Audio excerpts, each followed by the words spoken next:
Welcome to St. Louis Cardinals baseball from the mile-high city of Denver, Colorado, Coors Field. The Rockies, the struggling Rockies, hosting the Cardinals Game 2 here tonight. Rick Horton with Al Raboski. So glad you're with us. This is certainly a hitter's ballpark and always has been. And when you look at the Cardinals offense this year, Al, they have been very good from day one. They've been great. The Cardinals have scoring plenty of runs, second best in the major leagues. They've had the best average. Home runs are right there at the top. On-base percentage has been outstanding. This is a very good offensive ball club, and hopefully it will show against a very young and talented left-hander here tonight. Carlos Beltran has been a big part of the Cardinals offense. He's in the lineup tonight, and we'll focus on him when we come back on Fox Sports Midwest. Both teams made important additions in the offseason. Carlos Beltran signing with the Cardinals for $13 million for 2 years. Michael Kadire, a 3-year deal at $10.5. And the Cardinals, Al, have certainly gotten their money's worth from their right fielder. Well, again last night, he homers in the first inning. He's now homered in his last 2 games. Home run number 24 is second best in the National League, and he's driven in the most runs in the National League with 75. He just missed number 25 by a couple feet again last night. On pace for 118 RBIs this season. Beautiful Denver, Colorado. More after this. Rocky fans are milling about here at Coors Field getting ready for Game 2 of the 3-game series against the Redbirds. Matt Holliday eyeing a victory here tonight. It's Cardinals baseball, and it's coming up next on Fox Sports Midwest. Welcome back to Denver. Just about ready for action here. Game 2 of the 3-game series with the Rockies. A couple of other games of interest. The Pirates are in Chicago. A balk by Travis Wood accounts for run number 1 for the Pirates. That came early on. And a bit later, it's a former Rocky, Michael McHenry, going deep in Chicago. We know how easy that is. And an 8-4 Pirates victory in the Windy City. Also in Cincinnati, a game of interest. Zach Cozart, the rookie, homers early on for the Reds. And so does former Cardinal Ryan Ludwig. But the good news is Max Venable had a base hit up the middle, driving in a couple of Padre runs. They have the lead 4-3. That game now in the 5th. We'll keep you posted on the Reds game. We're just about ready to get underway here. The pitcher is left-hander Drew Pomeranz, and his first delivery is inside to Daniel Descalzo. Enterprise Bank and Trust gives Pomeranz and his statistics on the season. He's 1-6. ERA is up there. He is effectively wild left-hander, and Jim Tracy's manager told me that fastball command is a big issue for him. Keeps the ball away from left-handed batters, middle half in to right-handers. Sounds like a lot of hitting again today.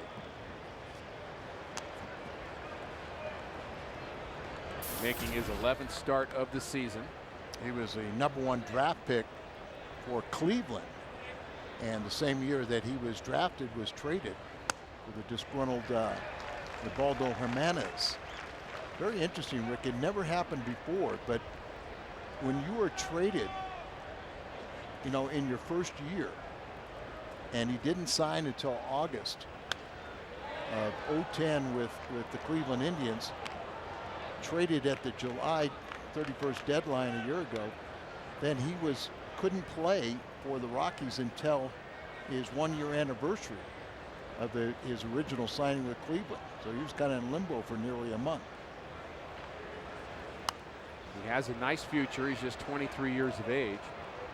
Brother was drafted by the St. Louis Cardinals, pitched in the minor league system with us for a number of years. Now he's in the big leagues with Baltimore. And he went to Ole Miss with Lance Lynn, and it's really kind of a family tradition there. His dad went there. The scout that signed him was from Ole Miss, played with his father. He had an uncle that played there. Sounds like the movie The Blind Side to me.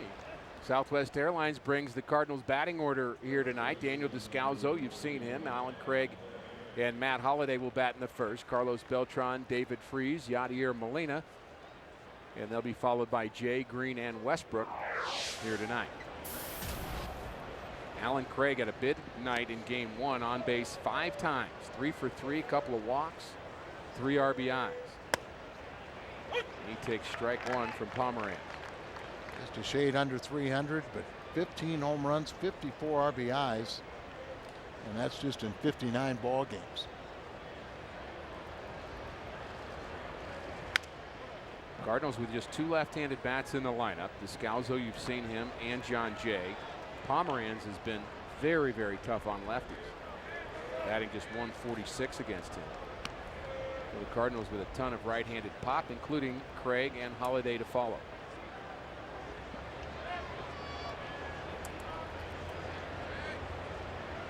Lance Berkman, but you can't take Holiday out. You can't take Alan Craig out. And with this big, spacious outfield, it's not recommended to put Beltran in center field here. So Berkman, the switch hitter, and he'll sit another day.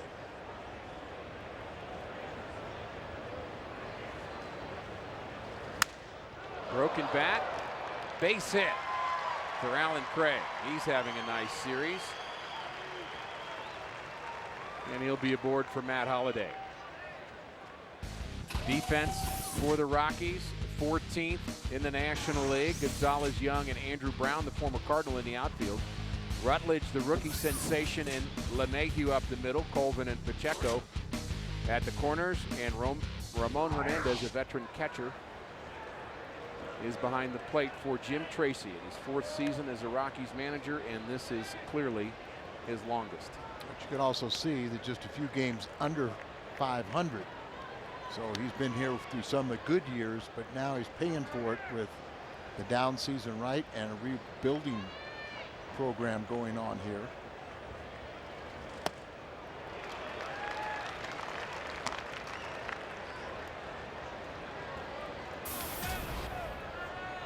How about those numbers for Holiday? He had 363 in June and July, and he's hit 500 against his former team, the Rockies, this season. Couple of home runs on this road trip for Holiday. Cardinals hoping to go 3-2 with a victory here tonight after winning just 1 game in Chicago, and this is a down team here in Colorado. We've mentioned it throughout this series. They've lost 6 straight at home, and they've won just 2 of their last 10 ball games. Starting pitching has really been their issue.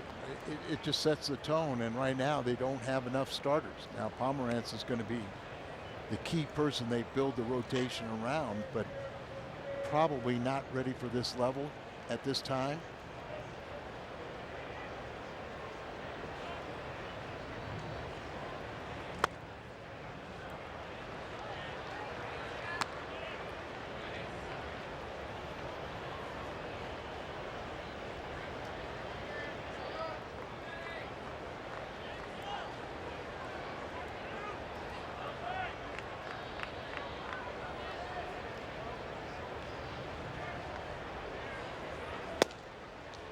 Strike on the corner to Holiday, 3-1. He has walked 52 times on the season, and that's really part of what makes him so good. Is not only does he have the power and the ability to hit for average, but he really knows the strike zone. He knows his strength. And I think that's what kind of messed him up in April. A lot of called strikes that. Hard hit to right. It's deep. This ball is gone. Another homer for Holiday, his 20th. And the Cardinals take a quick 2-0 lead. How about that power the other way? That's his 4th home run, and now 13 RBIs this season against the Rockies, and a batting average over 500. He is now 72 RBIs, and Beltran leads the National League with 75. Off-speed pitch, little curveball, down and away, and he just jumped on it. Tremendous strength, and the ball will fly out at any place in this ballpark. That is a 14-foot wall in right field. And he got just enough height and plenty of distance on home run number 20. Just told Yachty it was a curveball. They say Pomeranz would throw almost 80% fastballs. And there's the curveball. They say it has good depth, but it is inconsistent. And that'll scare you to throw it again. Well, you know it's a tough league when you throw a curveball down and away and you give up a home run. Right. Probably one of his better curveballs this year, too. But when you're locked in, you're locked in. And Beltran isn't far off at that pace either. So it's popped up on the infield. Pacheco, the third baseman, one-hands it. Matt Holliday explaining the action of that curveball to anybody that'll listen to it. That's one of the things that happens first inning of the game. You'll see players chatting a lot about what the pitcher's movement looks like, what pitches he's throwing. Well, Beltran's the only Cardinal that had any experience of facing Pomeranz, and he was 2 for 5 against him. I say Pomeranz is not afraid to get inside the right-handed batters, breaks a lot of bats. It's only the 6th home run he's allowed, but that's just in 50 innings.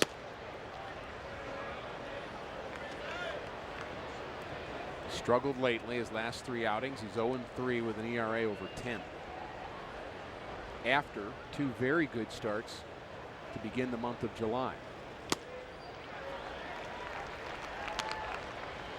Westbrook was originally drafted in the first round, 96 by Colorado, and traded to Montreal in the Mike Lansing deal. Another line drive to center field, but Young is eyeing it and makes the play just in front of the warning track. So a lot of distance for Freese as well. But Holliday gives Westbrook the lead. Cardinals baseball on Fox Sports Midwest is brought to you by Budweiser. Great times are waiting. Grab some buds. By your Mid-America Chevy dealers, the #1 selling brand in St. Louis. Find us at stlchevy.com. By Dobbs Tire and Auto Centers, #1 for quality tires and expert auto service. And by Steak and Shake, just no equal. Some rain clouds in the area in Denver. Had a little bit of rain this afternoon, some threatening skies during batting practice, but this game starting on time, and Matt Holliday was ready for the start. A 2-run home run in the top of the first to give St. Louis the lead.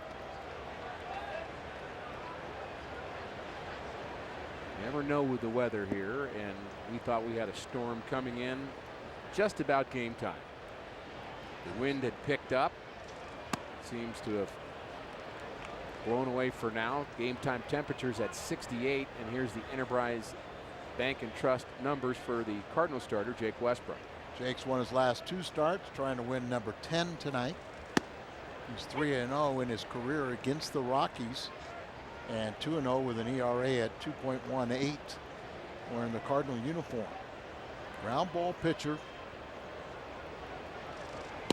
Best ground ball to fly ball ratio in the National League. Keeps the ball in the ballpark, 6th best in the National League, only allowing 8 home runs in 127 innings.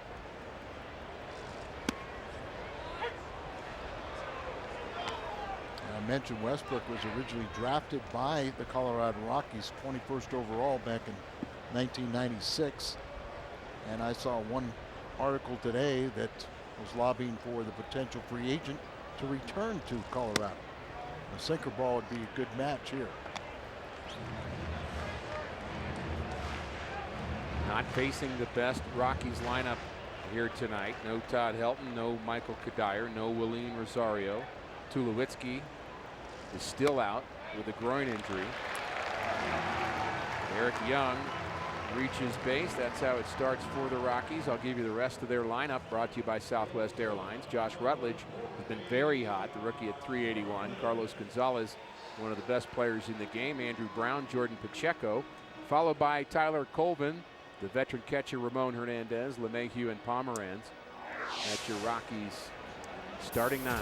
Todd Helton not even at the ballpark today, suffering from the Dexter Fowler flu, who is better today, but given another day off to recuperate.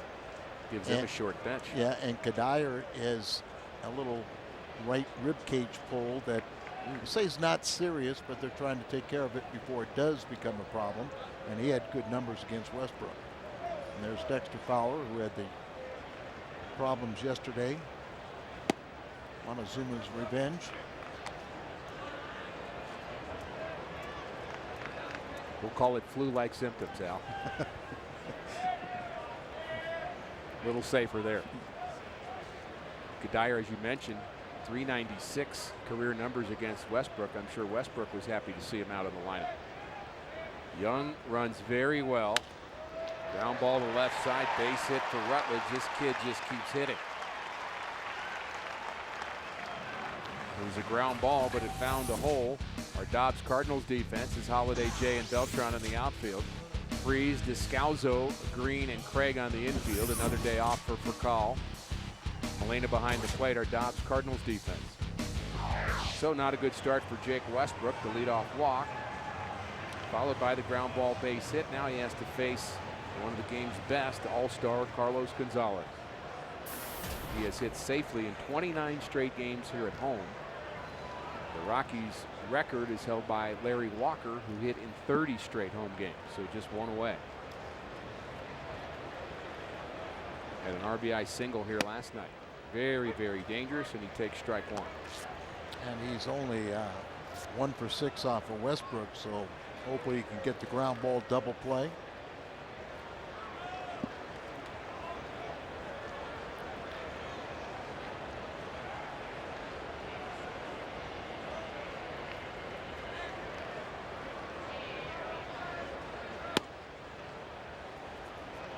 Westbrook staked to a 2-0 lead, but facing very powerful bat in Gonzalez. Cardinals outfield is deep. There's just so much outfield, you mentioned yesterday, to cover here at Coors Field.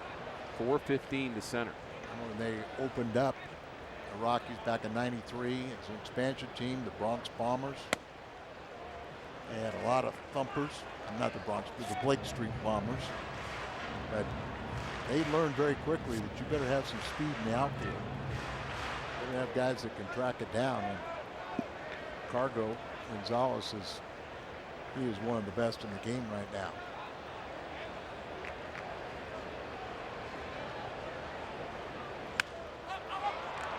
Popped it up.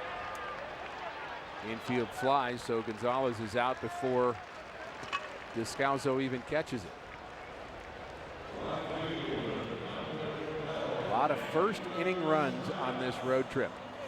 It's okay when the Cardinals are doing it. But they had 4 runs last night. They took an 0 in Chicago on the 29th. They had 1 each in the 27th, 28th, but they've been giving up first runs. And that's not a good result. 2-2 on the road trip, and a lot of the damage done in the first inning against Cardinal starters. Our Toyota keys to the game. Andrew Brown from the University of Nebraska.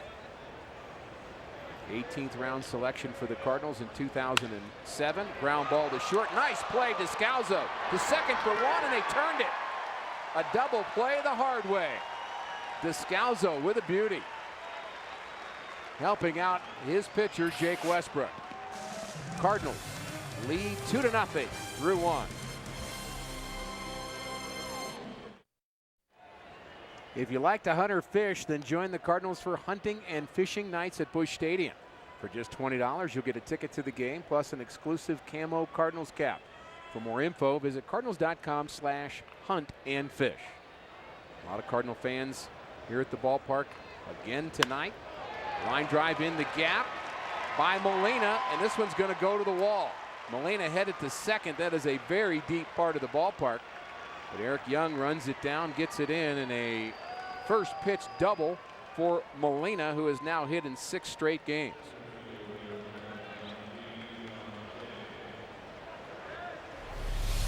Well, they say he likes to work middle half in. Leaves this one down and away. Not bad pitcher's pitch right there, but a little better piece of hitting. It's a double. That is number 19 for Yadier Molina. John Jay Snapped an 0 for 12 yesterday with a base hit, facing another left-hander, and the Cardinals have faced a ton of left-handers of late. 20-11 this year against left-handed starters. That's the best I can remember in a long time against left-handed pitching. Pomeranz likes to throw away to left-handed batters. Cardinals have some pretty good ones that go into the opposite field. Real key for a left-handed batter against a left-handed pitcher, that front shoulder. Don't let it fly open. Think about taking it back up the middle. And so you're going to get a lot of base hits with that philosophy with a pitcher pitching away. And the key for Jay is to hit the ball to the right side somehow if he can in this particular situation. Situational hitting today would, in this situation, like you say, you want to pull the ball. But you have to be careful not to throw that shoulder too quickly. Right. You still have to keep that front shoulder in tight. 2-1. There's a good curveball from Pomeranz. Where's number 13? Again, just 23 years of age, 6'5", 230. Snaps that one off.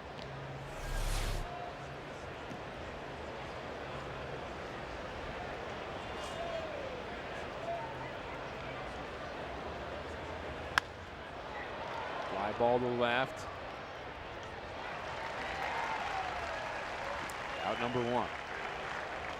Pitch on the inner part of the plate would have been an easy pitch to turn on, but fly ball to the left doesn't get the job done by moving Molina over to third.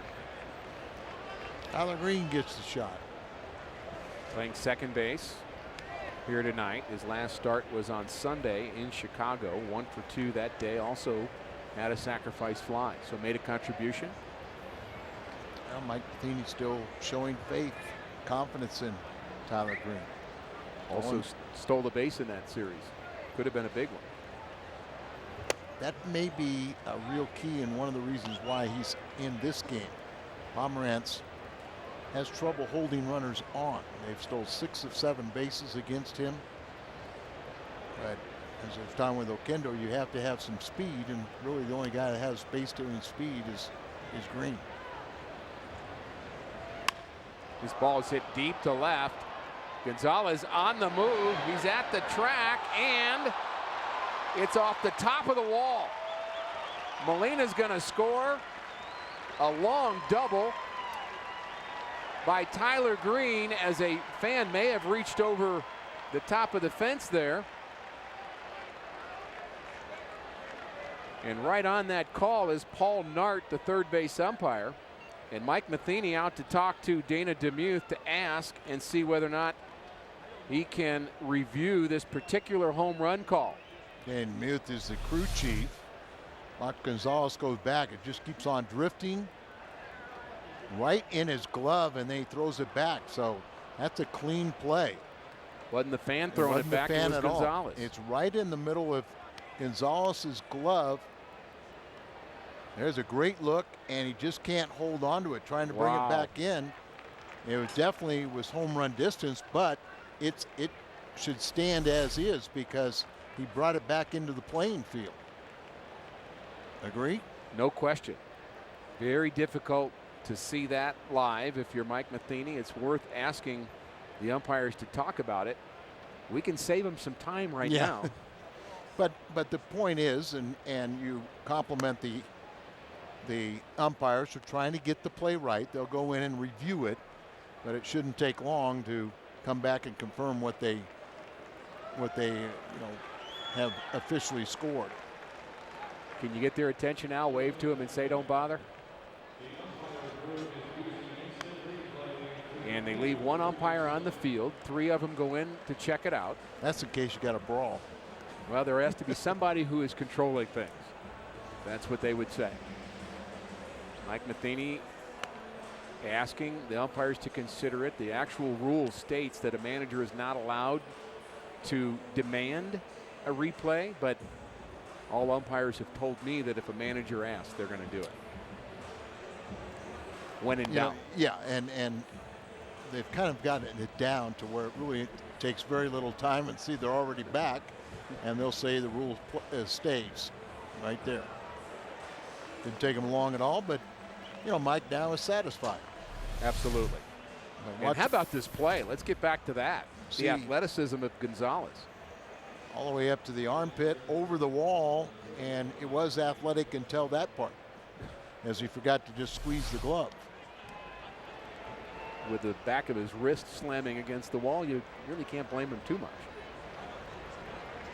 I like the idea of another two-run home run, but there goes Tyler Green. He gets a good jump, and Westbrook swings the bat. I wish he wouldn't have. They had Pacheco, the third baseman, playing in at the cut of the grass, and so Pomerantz really didn't look like he spent any time. So he takes off. Third baseman did what he's supposed to do. You don't go react to the bag. You got to stay and hold your position. Watch what the hitter does, and then try and get back to the third base bag. Paying a little more attention now. Behind him is the shortstop, Rutledge. He's been a big find. We talked about his offense. He's also been a decent shortstop, though he projects to move to second base when Tulowitzki comes back. And Troy actually took some batting practice here yesterday, and so they're hopeful that they'll get him back sooner than later. I was at the cage, and Tulowitzki had surgery to remove scar tissue from his groin area, and he was swinging the bat as if nothing was bothering him at all. He really was swinging very hard. He's really one of the game's best players. Oh, no doubt. I mean, with the pitching problems they have here and all the injuries, they can ill afford to have a guy like Tulowitzki, one of the premier players. Westbrook looking for his first RBI of the season. Doesn't get it there. He swings through a high fastball. The Rockies' offense really has not been a problem. They are second in the National League with a 266 cumulative average. But the pitching at 5.36 is where the issues have been. And starting pitching's even been worse. Actually, their bullpen ERA is lower than the Cardinals. But the starters are about twice as high. The bullpen has been busy. They did a lot of work.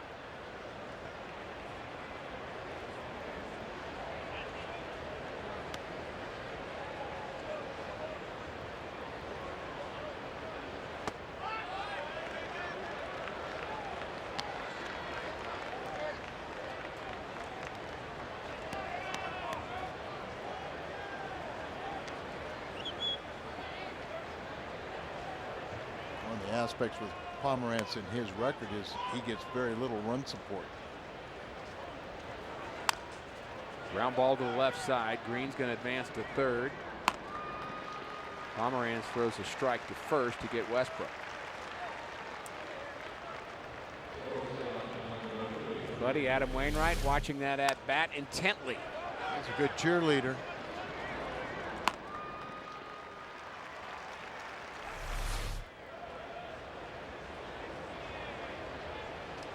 Wasn't rooting any harder for his horse in the Kentucky Derby than what he just was with Westbrook.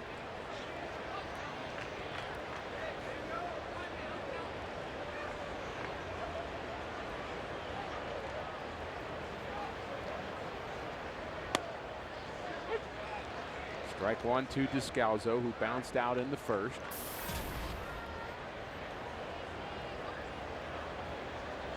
Tyler Green almost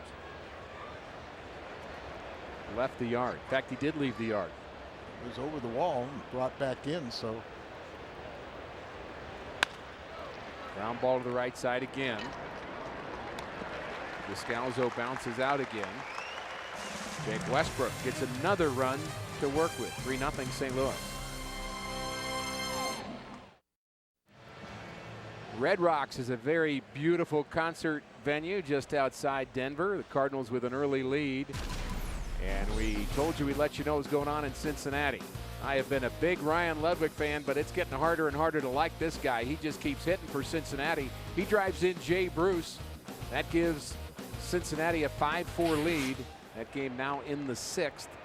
Kip Wells, former Cardinal, was the starter for San Diego in that game. Beautiful rainbow. Last night's panoramic view here was just spectacular. sunset.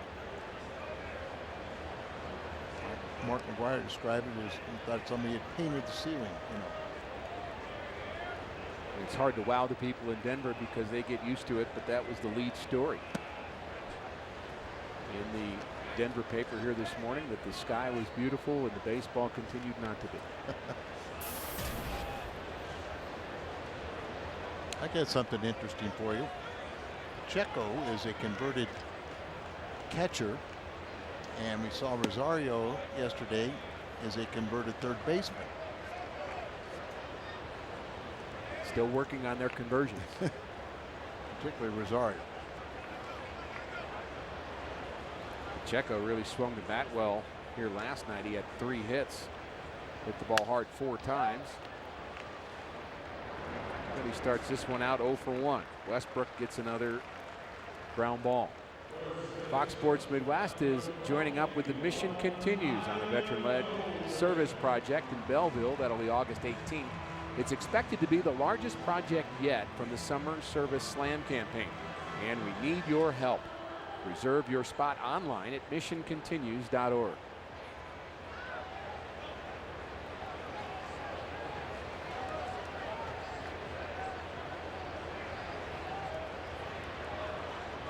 All the outs in the infield so far for Westbrook. Infielders know they're going to be busy when he pitches. In fact, he knows he's going to be busy. Yeah, he's a good fielder himself. I think I can do without the kick saves that he's been working on. Right. And mostly because you're fearful of him getting hurt doing that. Kind of got in the habit of balls hit back to him to just sticking his leg out to slow him down.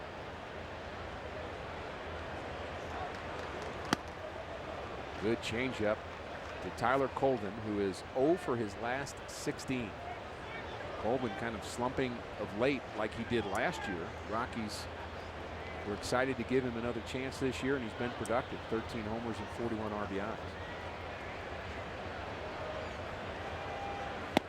Get on some hot benches. And he's had the home run threat against the Cardinals this season. It's in St. Louis. Rockies dropped 3 out of 4, and he hit 3 home runs. He had 4 hits in that series, and 3 of them were home runs. And he hit some home runs when he was wearing the Cup uniform against Cardinal pitching. A couple leadoff home runs in games. So you're in Colorado, and Giambi and Tulowitzki are on the disabled list. Kadire has an injury he's dealing with, and you've got Helton and Fowler with the flu. You need to beat this team. And they've got a pitcher with just one victory. Well, we thought it was a must-win series in Chicago. The Cardinals lost that. And your closest thing to saying you have to sweep them here. Good piece of hitting right there, down away, just flick the wrist. Line drive in front of Holiday. But the way the Cincinnati and Pittsburgh continue to win, you got to keep pace. Hernandez came over from Cincinnati, signed here, and he's had some health issues, but he should be hitting much better than that 196.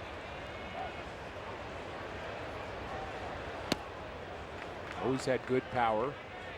Played some first base. Caught some on his 5th big league team here in Colorado now. We've seen him in Cincinnati the last 3 years, and probably best known for being the interpreter for Johnny Cueto after the incident with the Cardinals. Trying to find out what Cueto was thinking, and we just kept hearing from Ramon Hernandez. I've taken some liberties with the interpretation. I believe he was mediated. But he did actually do a very nice job with that. He's a veteran catcher. He's been around, 36 years of age. And hitting has never really been an issue. He's not the best catcher in the world. In fact, 5.85 catcher's ERA. He's just not putting down the right fingers here in Colorado. And maybe a reflection of why he's not hitting that well is he missed 42 games with a left hand strain. Ground ball up the middle. Descalzo can't get this one. Slides underneath him. And Colvin thinks about heading to third, but takes a U-turn and heads back to the second base bag. I thought if Westbrook would have kick saved this one, he would have got a double play, but I think you were talking to him, or he thought about it, but it was way off the corner of the mound, wouldn't get there. And you know, once again, when you get a sinker ball pitcher and all of a sudden have the 3 hits, 2 of them been ground ball varieties, Really what you want. Yeah, you don't penalize him. He's looking for a double play ball. You got to get a ground ball. He got it. It just eluded Descalzo at shortstop. So he's still looking for another ground ball. Descalzo made a great play on a similar ball in the first inning, diving to his left. Slow motion. We're just willing him to get it. Oh, I thought the play made to end the first inning was even tougher because it looked like he was screened by the runner crossing in front of him. So it's been fine when he's had to play third base.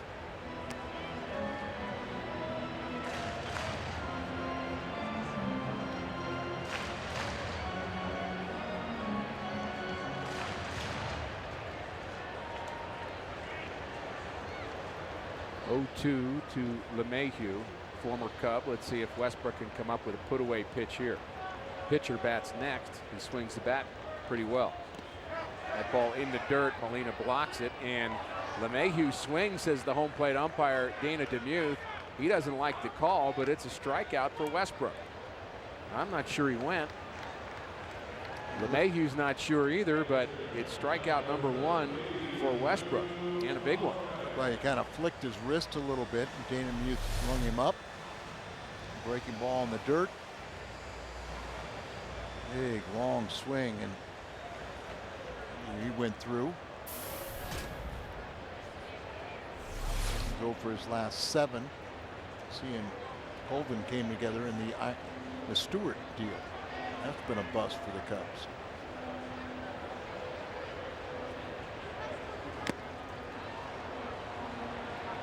Big swing from Pomeranz, who throws left, bats right, does have a home run, a couple of other hits on the season. 3 for 13 this year, 4 for 18. So he's over the 200 batting average in his career and this season. Big, strong guy, 6'5", 240. And he looked like he just walked into a home run with that first swing.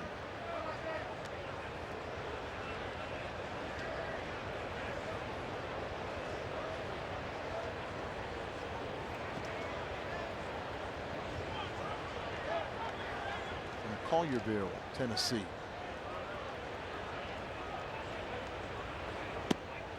Father played professionally, so did his uncle. As you mentioned earlier, his brother's in the big leagues now. Baseball family. He was 5th overall in the 2011 draft by Cleveland. Drafted in the 12th round by Texas out of high school. Chose to go to Ole Miss.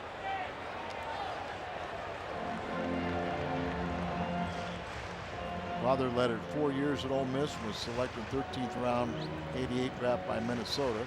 His uncle Pat also led it 4 years at Ole Miss, was selected in the 18th round, 83 by the White Sox.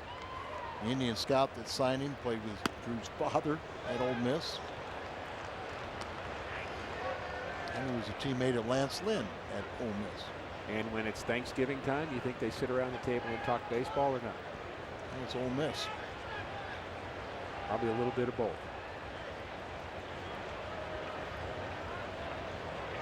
Full count. Runners will be moving, and the pitch is inside from Westbrook, and he has walked the pitcher Pomeranz to load the bases here in the second. That is a big mistake. Second walk of the game. And there's one thing that you have to know, walks, there's nothing positive, but especially in this ballpark where the ball flies, you're just asking for trouble. And when it's the pitcher, it hurts a little more. Oh, yes.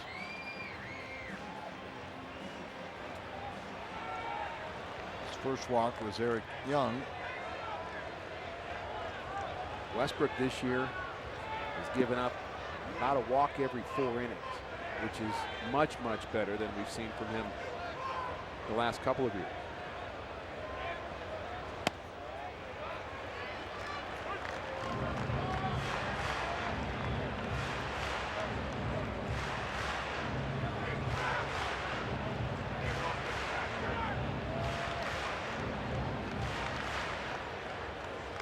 Very close to saying that Westbrook has cut his walks in half from a year ago.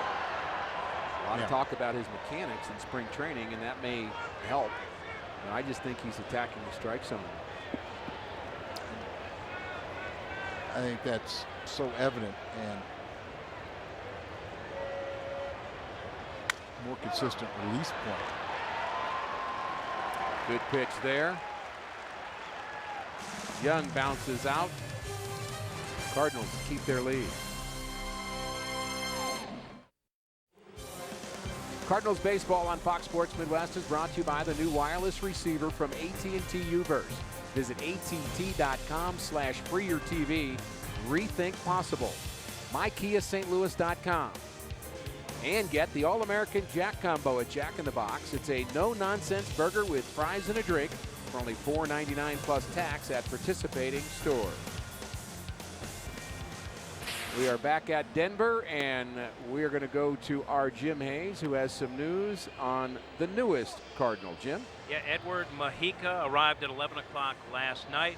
Spent the day settling in with his teammates. He is available to pitch tonight. He says he was surprised by the trade, but he's glad to be part of the Cardinals and part of a contender. He says the timing, not great for him. He says it's complicated because he and his wife just had their first child, Brianna, on July 10th. They're back in Miami, and he says, as he told his wife, part of the business. Thanks, Jim. We appreciate that. And that's the news on the newest Cardinal. Mike Matheny will be looking for an opportunity to insert him into a ball game, probably sooner than later. And I guess we should say welcome to the Cardinals and congratulations on your first child all at the same time. He's 28 years of age and a 7-year veteran of the big leagues. So hopefully he'll be the answer, bridging the gap from starter to Boggs and Mott. There he is in the bullpen.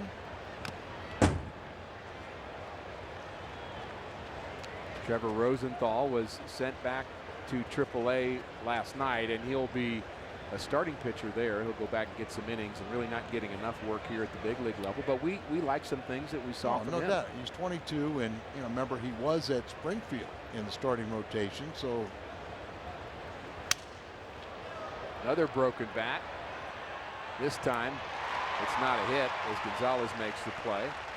Flips it kind of nonchalantly back into the infield for out number 1. Trevor Rosenthal, it eases the pain a little bit, getting sent down, but a promotion to AAA for the first time. And Ricky, new team, new city. Yeah, and you know that it's very, very common for guys to go up and down the ladder a couple times. And each time you come back, and he will be back, you're a little better prepared for what's to take place. But there's no doubt you're retarding his growth if you're going to keep him in the bullpen and not use him on a consistent basis. So he's better off going down and getting in that rotation, and he'll be one of the first ones they think of. At the very least, he'll be a September call-up.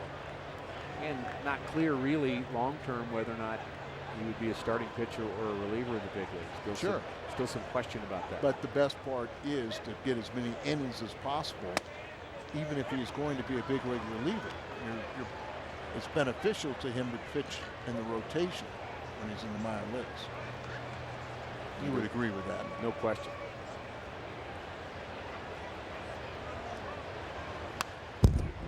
Holiday fouls that one back, and he has been very good this year against the Rockies. Put up big numbers. A year ago, kind of an aberration for him, just 083, but 2010 and this year, look at those numbers. He's been a killer ever since he was traded from the Rockies. He has just been outstanding and seeking revenge, but they get him this time. Holiday strikes out. First strikeout to Pomeranz, and it was a high fastball. He goes up and in. That's a tough pitch for most hitters to handle. And a lot of times the pitcher will leave that ball out over the plate and gets hurt by it. But if you can pitch in that location, you're going to get a lot of right-handed batters out. A little surprised as high a draft choice as Pomeranz has been a couple of different times. Really does not have an explosive fastball. Well, they say that, you know, he can throw a 95, but then there's other times where you'll see the 91, and that was what Mark McGwire was hopeful, is because he's had struggles of late that maybe he'll drop down a few miles trying to have better command.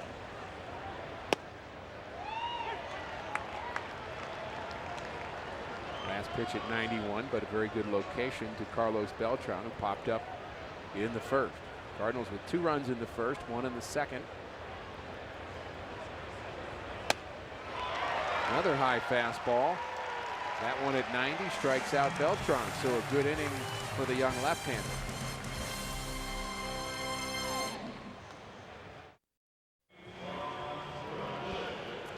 Hitting the road, take Fox Sports Midwest coverage of the Cardinals with you wherever you go this season.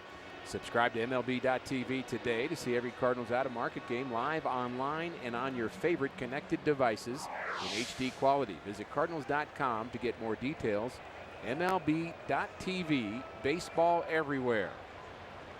Keith Champion from Granite City, Illinois, former Cardinal minor league player and manager, now scouting with the Giants here at the ballpark today. A number of scouts here at Coors Field, and just because the trading deadline has come and gone doesn't mean they get to stop working. And we got a very special happy birthday wish to a young man, Edward Freeze from Lake St. Louis, who just turned a cool 95 today, celebrating with his wife June and daughters Ann and Jamie. Mr. Freeze, a veteran of World War II, we thank him for his service, and also is the grand dogs, Fritz and Mojo. Congratulations, Mr. Freeze. That is an age I will never see. Somehow I doubt that. It's the first thing you ever agreed with me. No, I'm not agreeing with you, Al. I think you're going to be loving the Cardinals when you're 95. I'll be loving them, but it'll be someplace other than here. Notice I didn't tell you where either. I hope I know where. A lot to ponder there as Westbrook strikes out Rutledge. That's not an easy chore. Kid's been red hot. 2 strikeouts now for Jake. He's had his share of trouble already in this game. Westbrook, a couple of base runners to start the first inning. 3 base runners in the second. But the Rockies have yet to come up with that big hit. But you don't want to play with fire too long in this ballpark. That just seems like Cardinal pitchers in general have done a good job of containing Carlos Gonzalez. Excuse me. About the Milwaukee center fielder. Not so good at containing Carlos Gomez. We will see them, right, when we go home. See Milwaukee.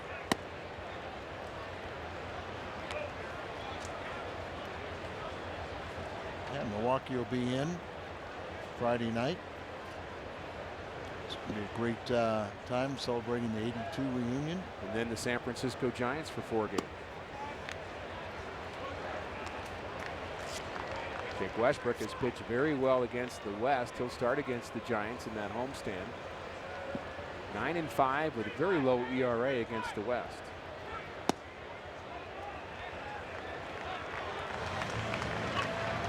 Another walk. 3rd by Westbrook. Playing with fire in this ballpark. You bet. Andrew Brown bounced into a double play, and it was a spectacular play by Daniel Descalzo in the first inning. Eric Lilliquist trying to maybe come up with an idea or two to help Jake Westbrook find his control. You really can't say too much mechanically to a pitcher while he's making one of his starts. That work is done in side sessions and other days in the week, but once he's out there, you got to let him go. Well, Andrew Brown has made 4 outs.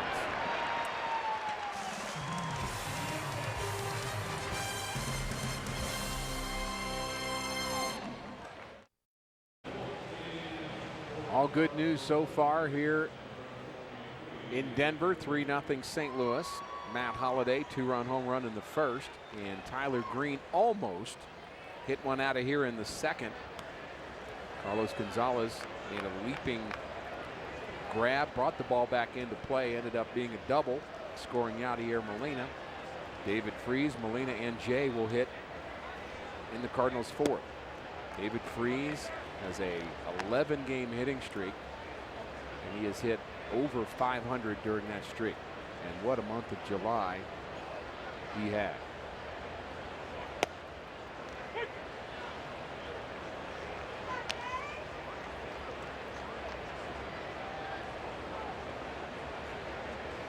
Pomeranz will be under the pitch count limit imposed by Dan O'Dowd. Line drive to right, and it's fair, and into the corner.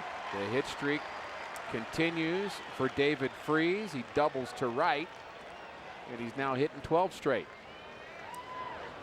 12 straight, over 500 with a couple home runs during that time. He had 458 with a .562 on base percentage in July. See the changeup, but he leaves it up in the zone, and David with good power to the opposite field. One hops the wall. He may be the National League Player of the Month. Got a good chance of He that. had the highest, I believe, the highest batting average in all of baseball last month. Andrew McCutchen had a good month as well. Freese had a higher average. Cardinals have been continuing to hit on this road trip. They've had 5 hits in this game, and 4 of them have been for extra bases, including the Molina double in the second.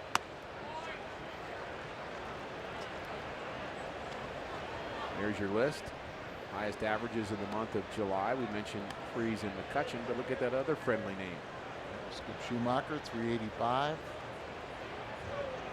I have to check the power statistics to determine whether it's McCutchen or Freese. That would probably be the National League Player of the Month. A nice going skip.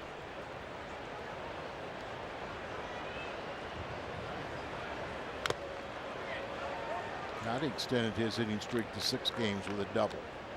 Then he came home in the Tyler Green double. This ballpark is very conducive to extra base hits. You bet. Doubles or triples alike. Cardinals finished the month of July at 15-10. That's fine. They could just average that. 15 games every month, but they're going to have to probably do a little better than that to chase down Cincinnati. I think we have a little bit of a issue brewing here as we think about the Cardinals playing in game number 104. There's kind of the one side where you say, okay, it's early. Let's not panic. We're only 7 games out. Remember last year, one hopper to short. High throw. What happened there? And he does tag him on the head as Molina tries to dive towards the bag. That ball must have slipped out of the hands of Rutledge, the shortstop, and it looked like he shot putted that ball to first base. Boy, you don't see the throw like that very often. Well, here he is. Whoops. The runner back, and then you just look at that trajectory as he just flipped the ball up there. He got him on the back of the helmet with a tag. Rutledge has committed 2 errors, and all of his games have been since the All-Star break. Offensively, there's no complaints at all.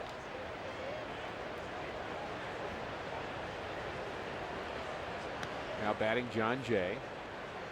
So again, there's the one side that says it's 7 games out. It's only August 1st. Long time to play. Let's not panic. Let's not worry. Let's not really start driving right now. But on the other hand, can you really expect the Cardinals to do what they did last year? Yeah, they can do it, but it's happened so few times in the history of this game. I think it would be a mistake for this team to rely on that happening in the last 5 weeks of the season. It'd be foolish to rely on that. And the real simple reason for that is, yeah, maybe the Cardinals are capable of doing that, but is there an Atlanta Brave team or somebody else that's going to have a historic collapse that'll allow you to sneak in the back door? Great point. And I like Wainwright's theory coming off the last road trip where he said there's a sense of urgency. And they played with urgency in the last homestand, going 6-1. You really have to pick up a game a week. And that's, that's what the philosophy that I always was taught. Think in terms of picking up a game a week, and so there's plenty of time to do that.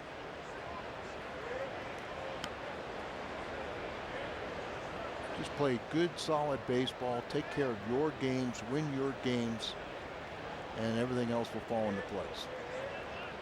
You can't worry about what Cincinnati's doing, Pittsburgh's doing. Just win your games, the only thing you can control.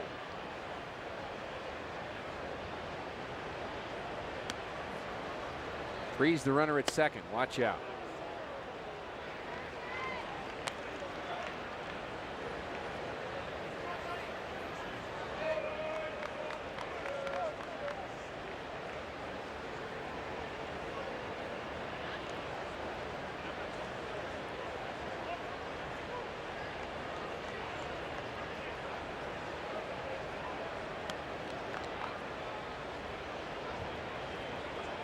One and a walk to John Jay.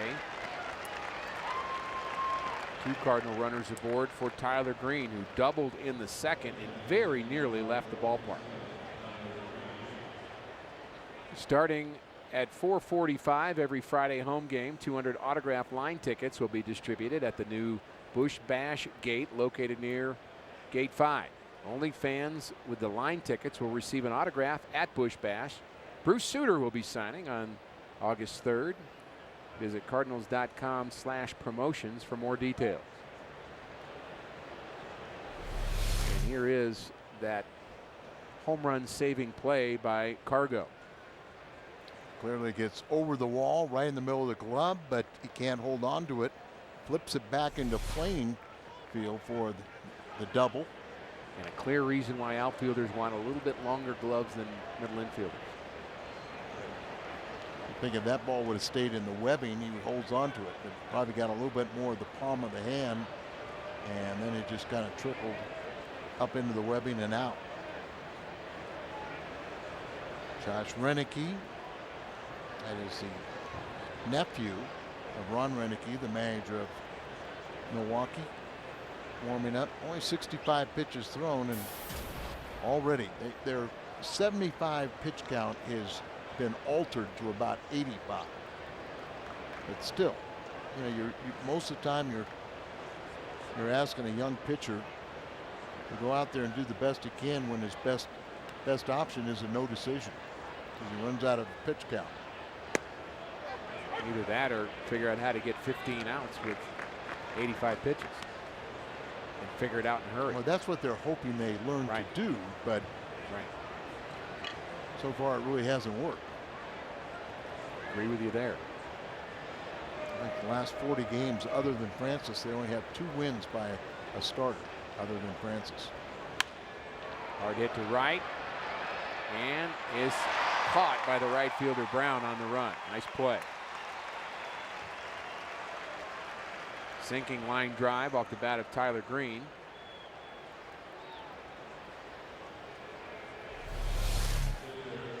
See the right fielder gets a good jump on the ball. David Freese went halfway, was hoping that the ball would bounce in front of him. He could advance, but didn't want to get doubled up either.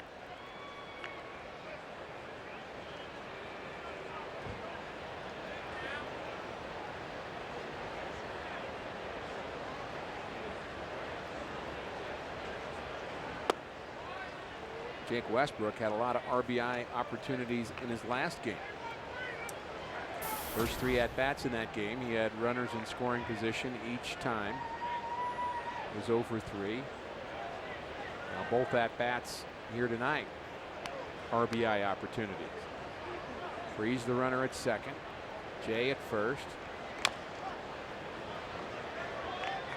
Looking for his first RBI of 2012. beat the Dodgers his last outing. 7 innings, 3 earned runs in that game. He's got plenty of run support this season. He has a chance to help himself here.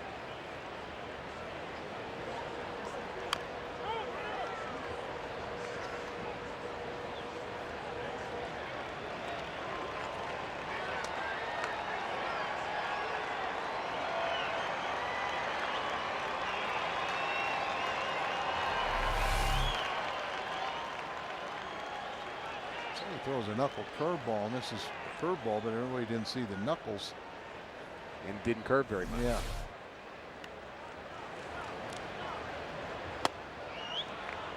High fastball, and has an interesting delivery, and maybe an overstatement to say it, but he almost looks like a pitcher who's pitching and his arm hurts. Yes. Very stiff. It's a good analogy, and the big guy doesn't use his body a whole lot.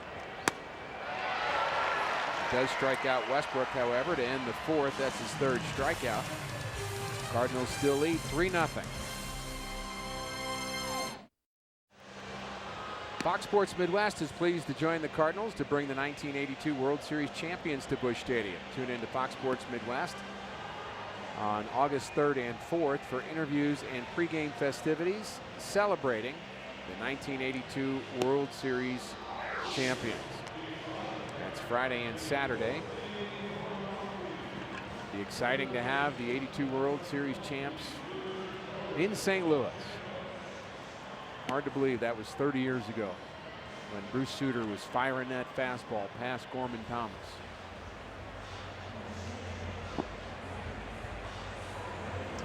And we wake up in the morning and realize, yes, it was. A wonderful Cardinal moment.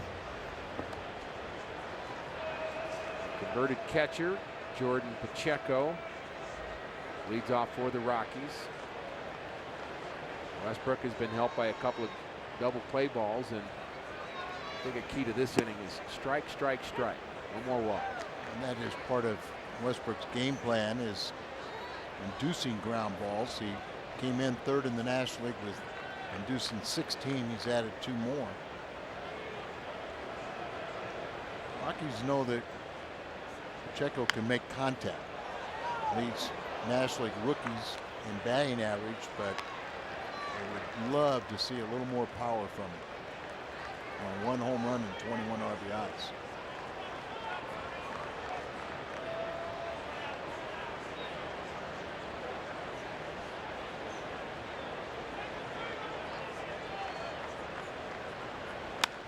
Hard hit the center.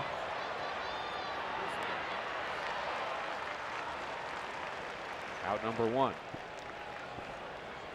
Take a look at the Cardinals month by month. July, a lot like April. Good winning month, 15 and 10. And also, we're 6 games over 500 in the month of April. And the thing to note there is the earned run average.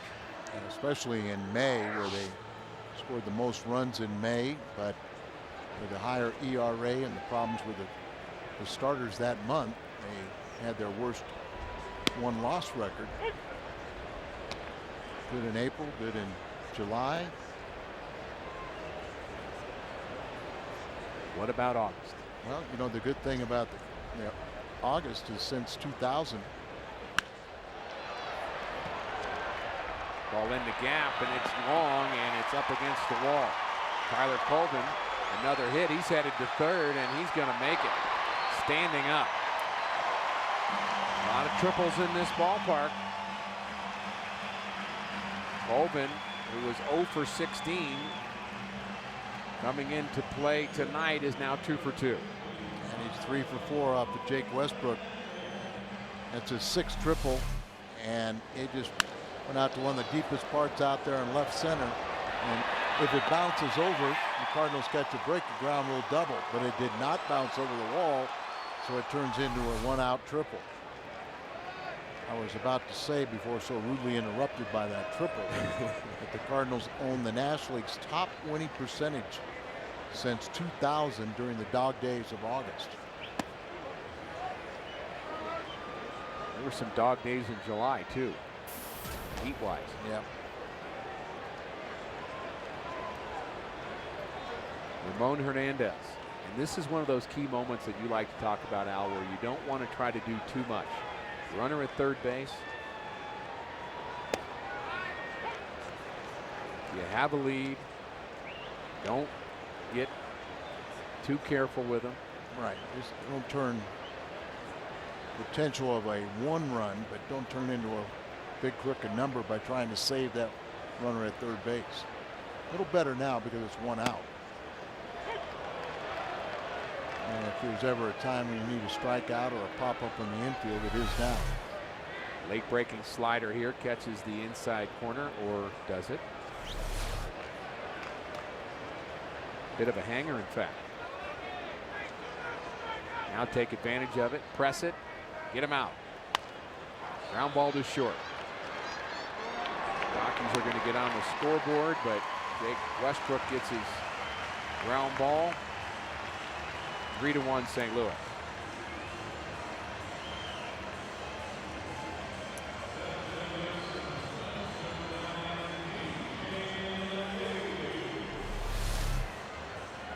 Good pitch to induce a ground ball.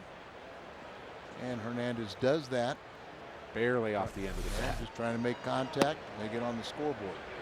Saw just that last one, the good sinking action on Westbrook's sinker.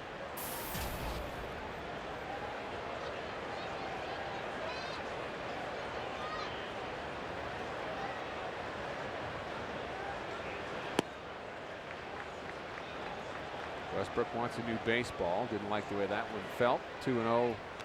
The count to DJ LeMahieu, who struck out in the second. Rockies tried a number of people at that shortstop position to try to replace Troy Tulowitzki. I think they found a guy, at least in the short term, that can do that in Josh Rutledge. And it appears that they don't have a second baseman, so Rutledge, when Tulowitzki comes back, you move him over to second base. But Rutledge came up from Double-A, so they really like what they've seen from him.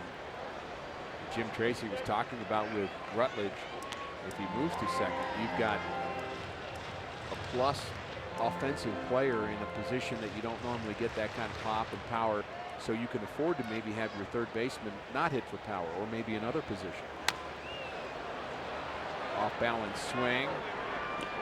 Nice play by Tyler Green. Rockies are retired here in the fourth, but they get on the scoreboard. 3-1 is our score. Top of the fifth inning, 3-1 Cardinals. Matt Holliday with an early home run. Let's go to Jim Hayes one more time. He's got some news on the Cardinals shortstop Rafael Furcal not in the lineup again tonight here in Colorado. Jim? Yeah, Rick, Rafael's still battling that back issue. He took BP and ground balls yesterday, and he said he felt some discomfort, but he felt good enough to take BP again today. Mike Matheny says all they can do now is wait it out and have the team doctors check out Furcal when the team gets back to St. Louis, but Mike doesn't think it's a long-range type of injury. Let's hope not. Thanks, Jim. Appreciate that. The Cardinals trying to figure out how to make do without Furcal in that lineup. Our Mid-America Chevy dealer's call to the bullpen is Renicky, the right-hander. Josh will come in this game, and once again, Rick, you know, a 4-inning start from the Rockies starter, and you know, how do you build confidence in young pitchers when you're only going 4 innings? At best, you get a no decision, but more likely you get a loss. That's what he's staring at right now, unless they come back. And another thing that kind of breeds is you're always looking over your shoulder. You don't get an opportunity to pitch out of a jam. I think that's a good point. That's the thing that concerns me most. Whether you're getting wins or losses or not, if all of a sudden you get to expect that I need somebody to help me,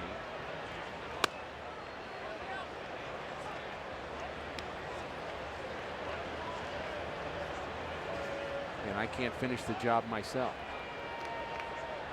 So Renicky working to the top of the Cardinals order, to Scalzo, Craig, and Holliday.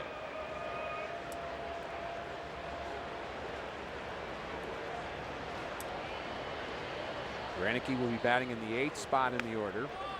Part of a double switch here as Jonathan Herrera is the new second baseman.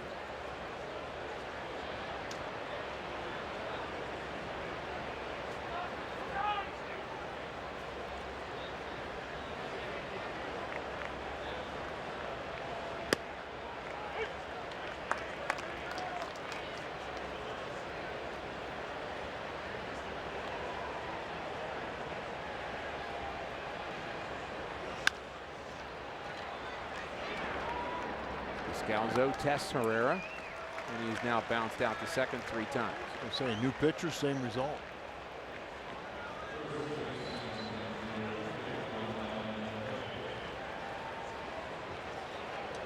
And so a double switch in the early going for Jim Tracy, who has very little bench to work with tonight. Now we mentioned at the start of the game, Todd Helton wasn't even here. He was at home with flu-like condition. And Dyer not in the lineup. He's got a little strain of the rib cage. They're trying to keep it from becoming a bigger issue. So it's another point against this. Fowler had the flu-like condition yesterday, said Right. he's much better, and we got rain right now. Maybe we could show what that looks like for our folks back home. It's that liquid form that comes from the sky. Which hopefully they are getting some more rain now that the Cardinals are out of town. Midwest pretty dry. I'll say. Some fans headed for cover here.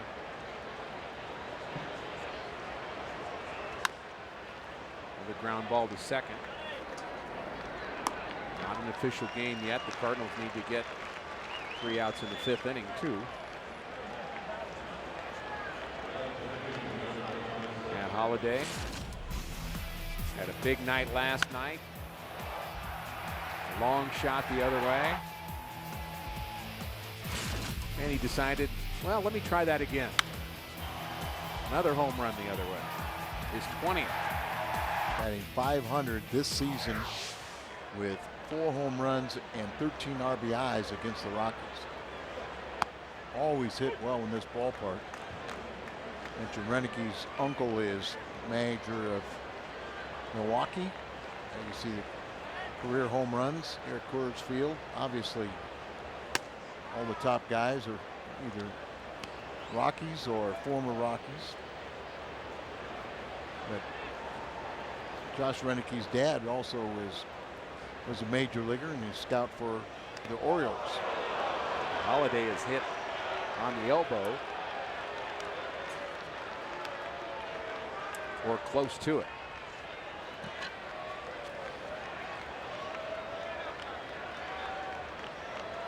No protection. Get around the hands or the elbow. It was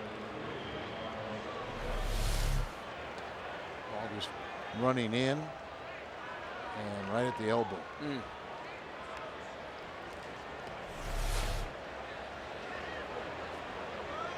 Not a lot of padding there on No. the tip of the elbow. For sure. Total arm goes numb.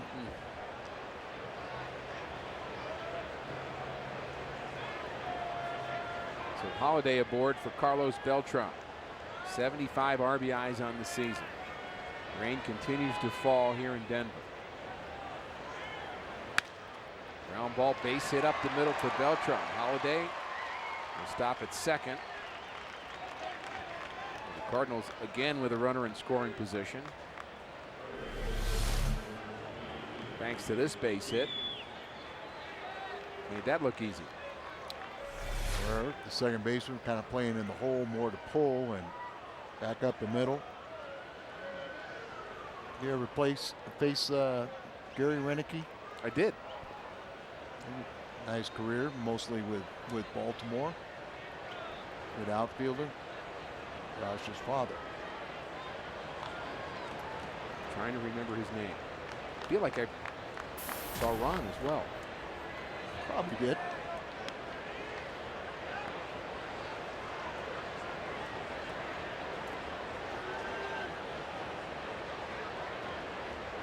David Freese doubled his last trip. Takes a cutter high. Ball 1. Freese now has hit in 12 straight games.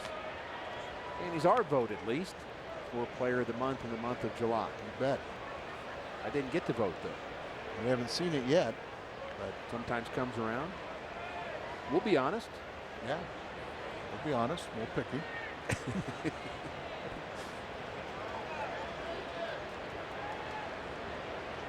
Got the highest average in baseball, and we know he's hit a few home runs and stuff, so power numbers I'm sure are there.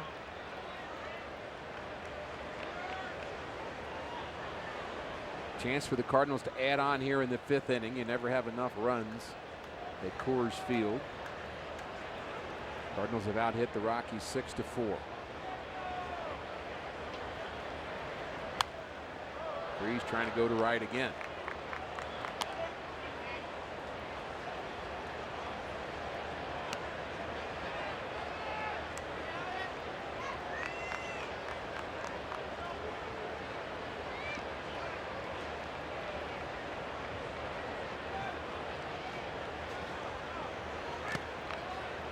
Ball gets away from Hernandez. The runners don't advance.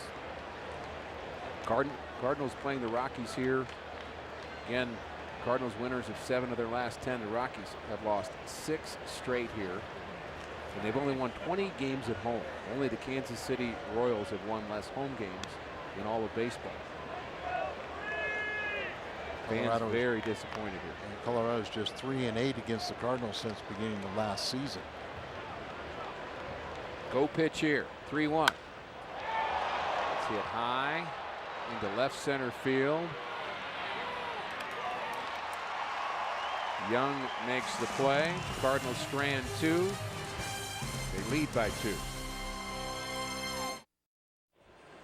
Don't miss out on the opportunity to add Hall of Famer and Cardinals legend Bruce Sutter to your bobblehead collection. 25,000 fans entering with a ticket will receive a Sutter bobblehead presented by Coca-Cola and Deerbergs. For more information and to purchase tickets, visit cardinals.com. Umbrellas are out here at Coors Field. Cardinals need 3 more outs for this to be an official game. Not that I'm concerned about that yet, but you still want to get those 3 outs just in case. I want to get them, but you don't want to rush through them either. Especially don't, because it's not going to be an issue.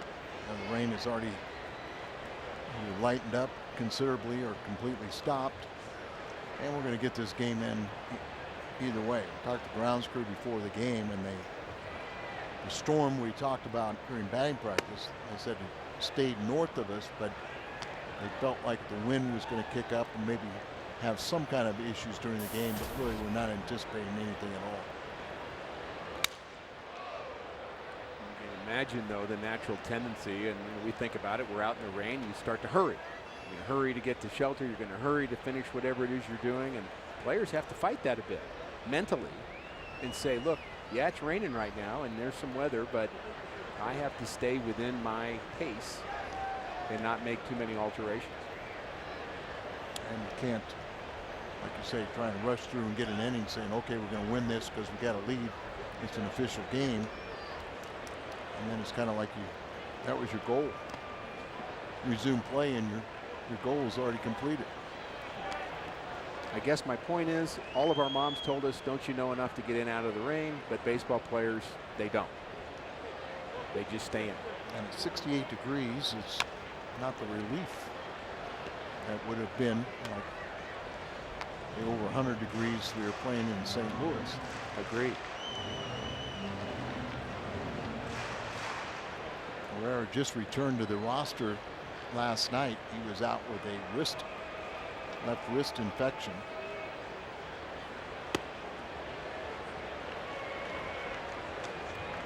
Another deep count for Jake Westbrook. Herrera, a switch hitter. Runs well. And a leadoff walk. That's how the bottom of the 5th starts. That is walk number 1, 2, 3, 4. 4 and twice out of the 9-hole. Eric Young walked in the first inning. That was the first of the 4 walks, but Westbrook's still pretty good at getting those ground balls and eliminating his mistake. Really shows the human element, though, when a pitcher walks a guy that he's clearly not trying to walk. He knows Herrera's not really going to hurt him with the bat. You just have to throw him strikes. Nice play by Matt Holliday on the move. That ball hit right on the nose by Eric Young, out number 1. That ball gets away from Holliday, and we have some problems.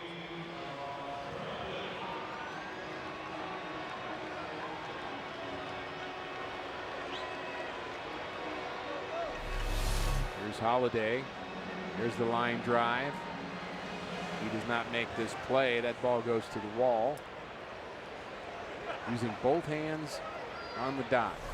Well, good to see that he's back out there after taking one off the elbow. You see he has that little compression.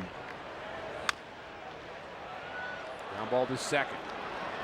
1 and not in time to get the shortstop Rutledge, who does run well among all of his other skills. Mentioned, can't say it's a compression sleeve, but a little band on Holliday's elbow to try and contain the swelling, I would suspect.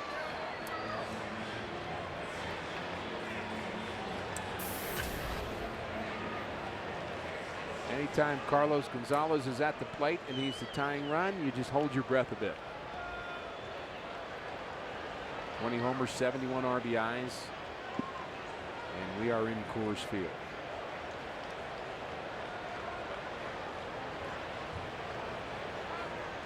Westbrook throws it away. Ball looked like it might have hit the back of Rutledge, and he's headed to third, and he's going to make it. Tyler Green gets it in.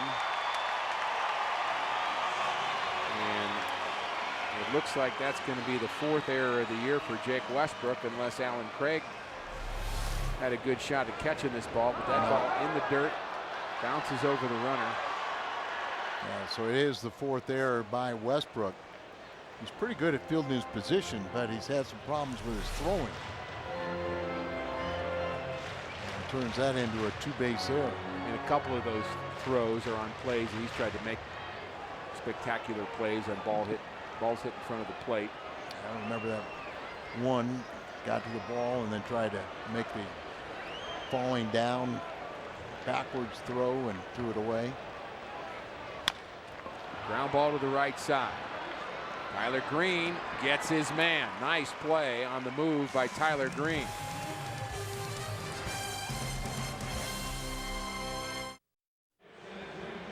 Fly to see your world champion Cardinals when they're on the road with a fleece travel blanket, brought to you by Delta Airlines. On Tuesday, August 7th, 25,000 fans ages 16 and older will receive the Delta Airlines Cardinals travel blanket. 3-1 Cardinals, top of the 6th inning. We are in game 2 of the 3-game series. What's on tap, brought to you by Budweiser. Lance Lynn will be looking for victory number 14th in the finale. That's tomorrow. Coverage begins at 7 o'clock on Fox Sports Midwest. Christian Friedrich was scheduled to be their starter, and he's a late scratch, and they're looking for a plan B as we speak. Now they're going to push him back. There's a couple candidates out of their bullpen, but maybe predicated on what happens in this game, and there's a possibility they could call somebody up in AAA. So we'll have to wait and see. Strike one from Josh Rennick. He's facing Yadier Molina. Molina 1 for 2. Cardinals have their hits spread out. How about that, Ricky? You know, even with the low pitch count for their starters, they're having to give guys extra days. How's that tight?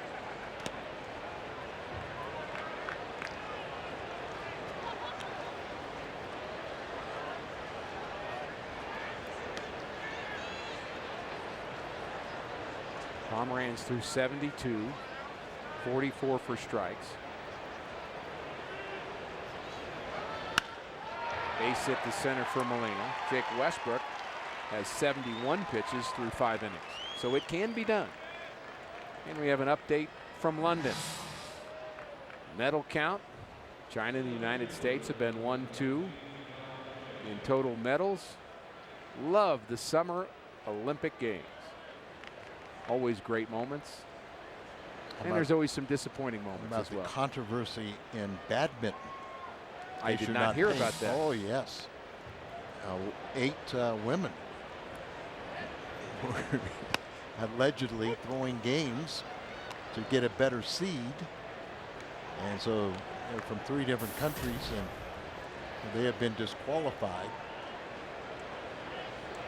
I'm not sure there's anything lower than throwing a badminton game. I'm just having a hard time dealing with that. I had not seen that. Yes, yes, it's. And that ball is short. How do you do that anyway? Well, apparently they were, would lose this game so they'd get a better seed in their next game. I guess it was qualifying rounds, and it's my understanding that it was sort of a normal practice. And it wasn't the Olympic Committee, it was the Badminton Federation that outlawed them, and or at least banned them from this year's Olympics. But it is serious. Kind of like mobile on the run, 6 is a serious number, Trying to be serious about it the best I can.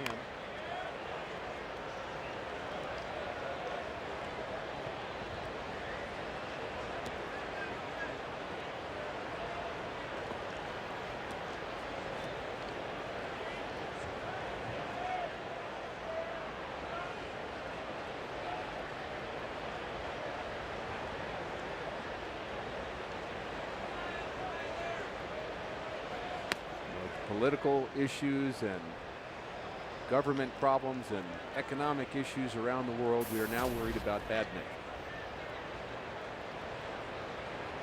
Not sure where that ranks. Apparently high, we're talking about it. Good point. Well, that's what the Olympics brings you. Medal ceremonies are always fun. But of course, so is being at the ballpark with your family. What a nice scene that is. Tyler Green takes a strike at the knees. Cardinals retired in the 6th.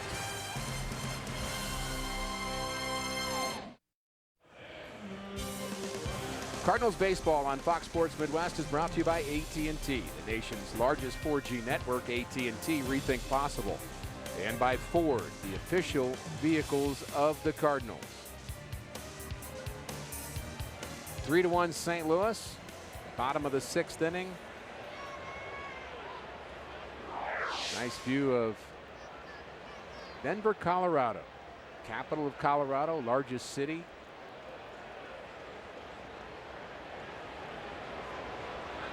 Perfect backdrop to professional baseball. In fact, a lot of professional sports teams here in Denver. Broncos are starting up here. A lot of buzz about their football team. They have been disappointed, however, in their baseball team this summer. Andrew Paynes. You bet. Andrew Brown, Jordan Pacheco, and Tyler Colvin. That doesn't tell you something that Andrew Brown batting cleanup. Hard hit to right, and that's over the head of Carlos Beltran, and Brown, who's bounced into 2 double plays, has a leadoff double. Former Cardinal minor leaguer, we mentioned, was hitting .317 in AAA before being recalled, and he shows his power here the other way.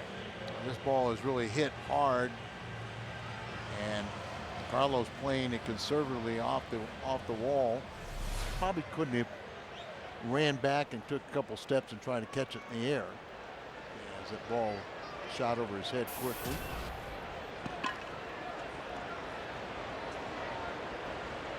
Pacheco's grounded out and lined out to center. 5 hits allowed by Westbrook. 3 singles, a triple, and a double. And the Cardinals is a little bit too close. Agreed. Broken bat. We'll need a new one. Both teams have stranded 5 runners. Westbrook has benefited from 2 double play balls. Cardinals hit into 1.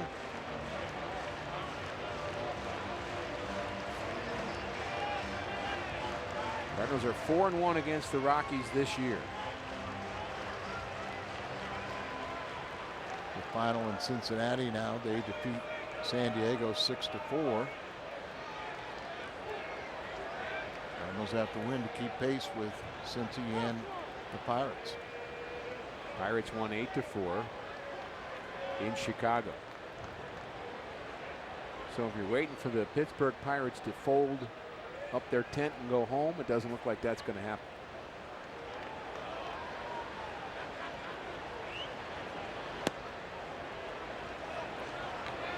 After 19 losing seasons, I know they will benefit from their second half collapse last season. But I'm still not convinced they're not going to have a rough spell, and Cardinals will be able to catch them. But they got to take care of their own business. Line drive, base hit. Trying to hit the ball the other way. He gets more than that. It's an RBI hit. He's headed for second to throw to second. Not in time.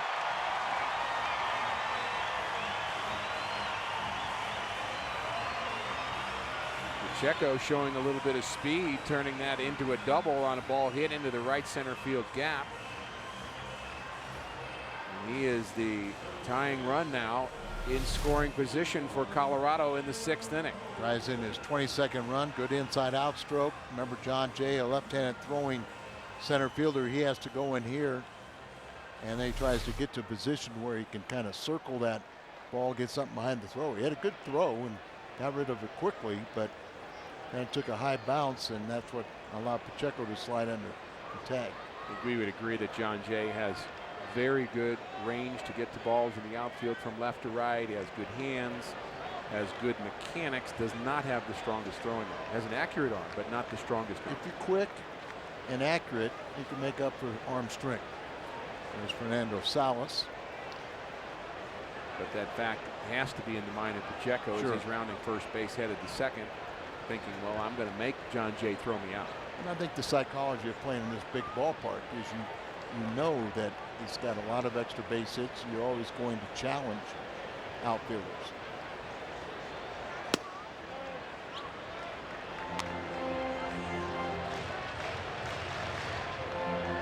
Cardinals' strongest arm is in right field. That's Carlos Beltran. Holiday has shown an accurate arm and a very unique ability to get rid of the ball quickly. That ball is hit in the gap as well. Jay's not even going to be able to run this one down. This could be 3. Colvin heading to third, and his second triple of the night, and this game is tied.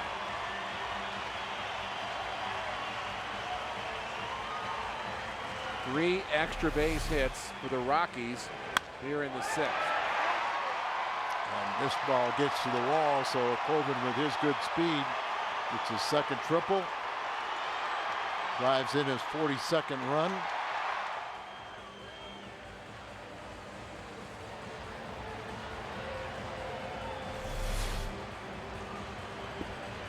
Eric Lilquist out to talk to Westbrook. 3. Browning has now joined Salas.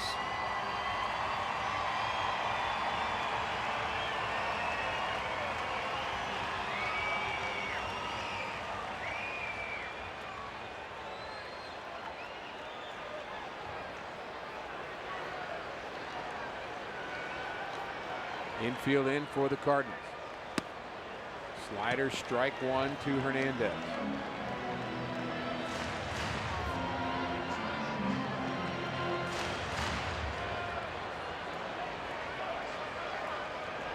Rockies have tied it in the 6th. Cardinals with 2 in the first, 1 in the second. The bats have been silent since. Plenty of baseball ahead here tonight. Rain starts to fall just a little bit harder. Fly ball to center field. John Jay on the move. It's over his head and up against the wall. Another Rockies extra base hit. That's 4 straight. And they have taken the lead. I think John Jay was fooled again. Happened to him last night in a ball game. And he was going to catch it anyway, but it looked like he kind of made a false step coming in. Sees that it's hit off the end of the bat, doesn't think it's going to carry. And then by the time he reacts, he gets closer to it, but there's no way he was going to catch up to it either way. The light air up here sometimes can fatigue a player a little quicker.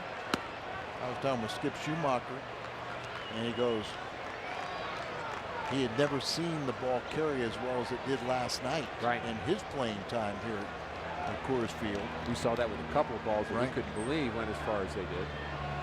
Sacrifice situation for the pitcher, Renicky. Westbrook hasn't thrown him a strike yet, 2-0.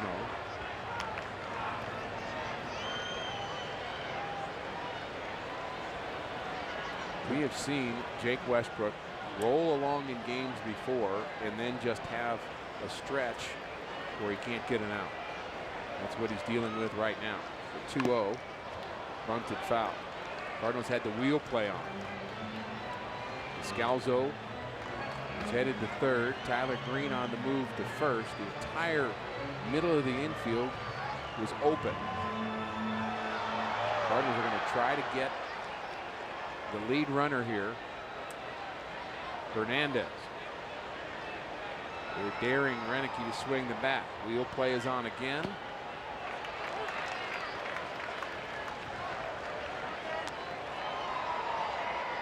Could possibly be Jake's last batter. Eric Young, switch hitter on deck.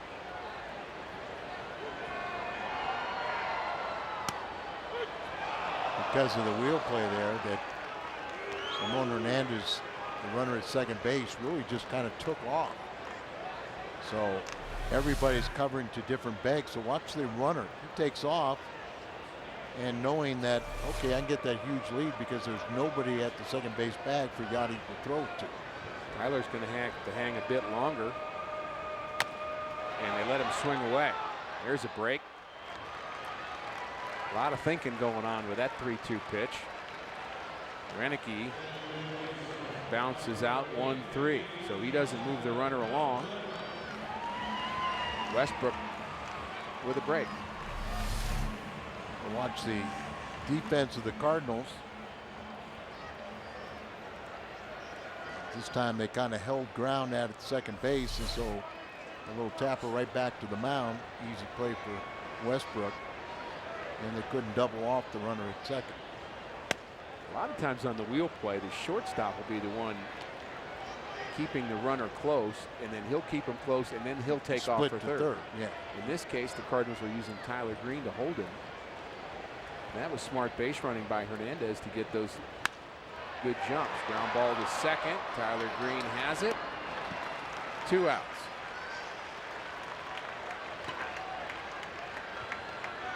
Jake Westbrook trying to minimize the damage here in the 6th inning. Cardinals trailing by 1. And Jake will get a chance to face Eric Young.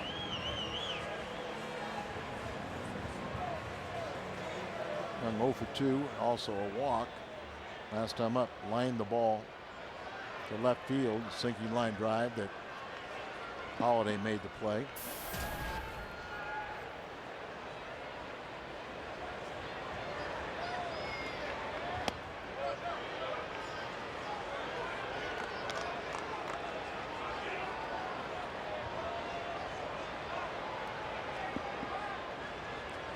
Pitch count not a big problem for Westbrook, but he's thrown a lot in this inning. Trailing by 1. Hard hit to right. Beltran is back, and he's not going to get it.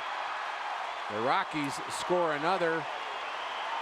Young headed to third, and he is out at third. He did not slide. David Freese was able to deke him. Base running mistake by Young. Perfectly executed by the Cardinal All-Star third baseman, acting very nonchalant, then putting the tag on, but the Rockies have a big inning. 5-3 Rockies, a very big Bottom of the 6th inning for Colorado. Eric Young, a base running mistake to end the inning. He does drive in a run. But David Freese does the perfect deke. Acts like the ball's not there, then jumps and gets it at the last minute and tags Young, who's looking for help. The third base coach. Rich Dower didn't really help him there, but you know, the same token, just always assume they're going to make a play on you. You know, don't be standing up like that. Just go in sliding. Never embarrass yourself if you're hustling 100% of the time.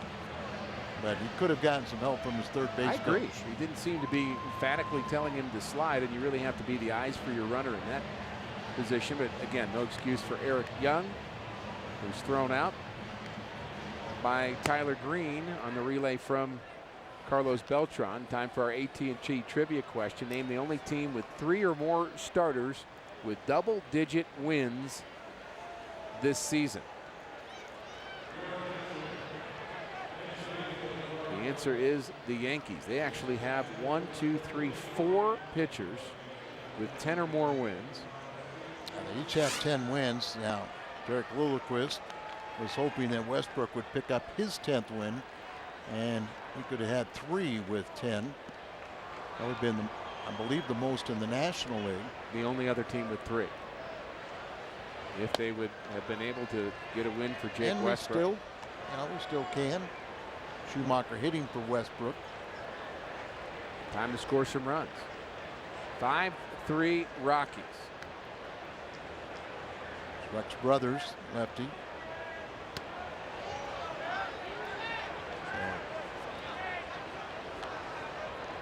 So our Mid-America Chevy dealers call to the bullpen. Brothers will come in here. Westbrook's still the pitcher of record, so if the Cardinals can battle back and get a lead and preserve it, Westbrook can pick up his 10th victory.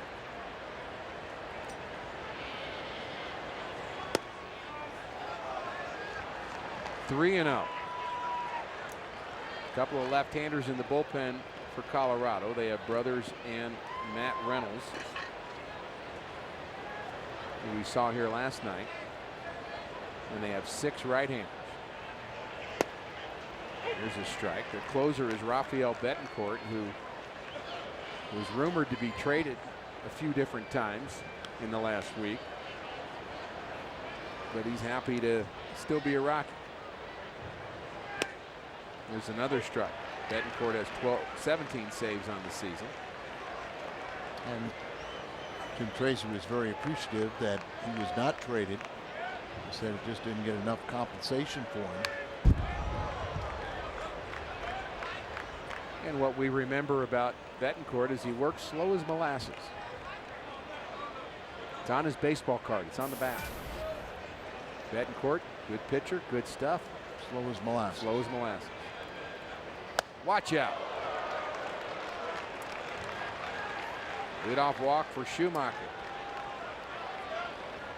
Talk about all the time in this ballpark, you can't walk people, and the Rockies are looking for a shutdown inning.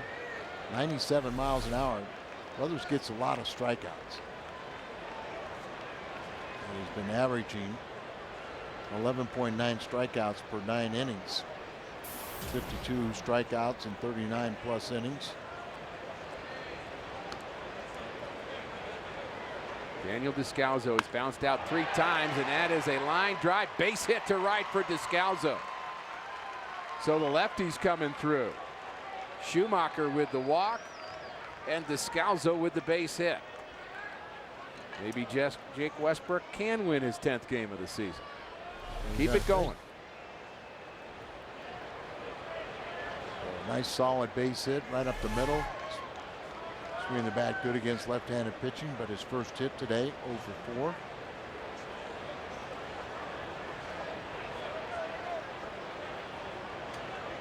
Bo McLaughlin, pitching coach. He was the AAA pitching coach when Apodaca kind of took a leave of absence. Bo's taken over here.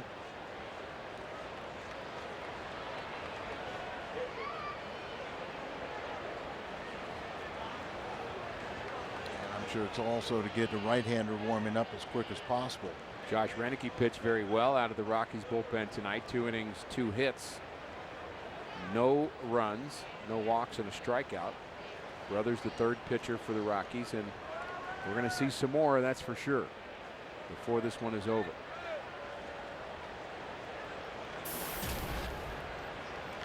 Alan Craig could give the Cardinals the lead with 1 swing of the bat.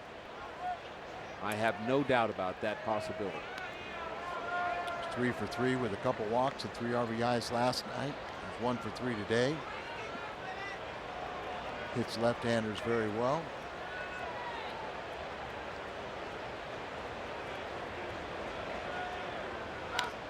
And a big swing there. I've seen a number of broken bats for Alan Craig recently. Team's trying to jam him, but he's been strong enough to get the bat head out and broke 2. get some hits. The first 2 times up. That was off of Pomerantz, who they say does break a lot of bats as he tries to get in on the right-handed batters.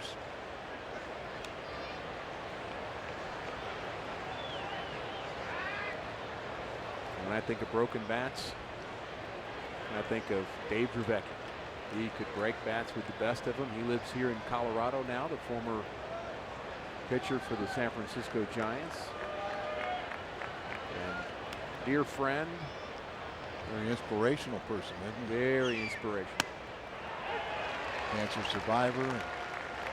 Motors were up in Montreal, threw a pitch and his arm just shattered because of the, I guess, a byproduct of all the chemo. And he operates a work where he sends handwritten notes to young people who are dealing with cancer situations. Writes them letters, personal letters. Craig strikes out. Matt Holliday has homered, and he's struck out and been hit by a pitch, and do it off a new pitcher. He's going to face somebody different. Tracy wants a right-hander.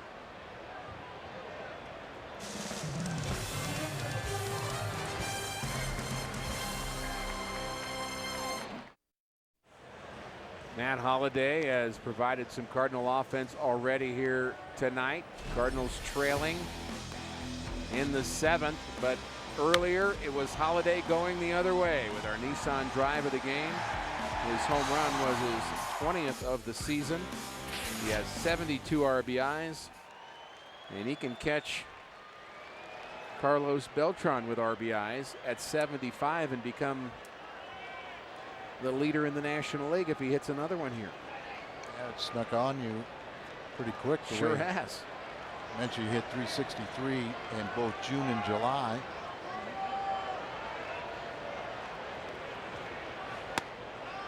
Home runs have got up there, and those RBIs real big. Matt Belisle, appearing for the 50th time. He's pitched more games than any Rockies since 09, 224. Stranded 20%, or allowed 20% of his runners to score. A long one to left. There is no doubt about this one. Matt Holliday, a 3-run shot, and the Cardinals retake the lead. Wow, what a bomb that was.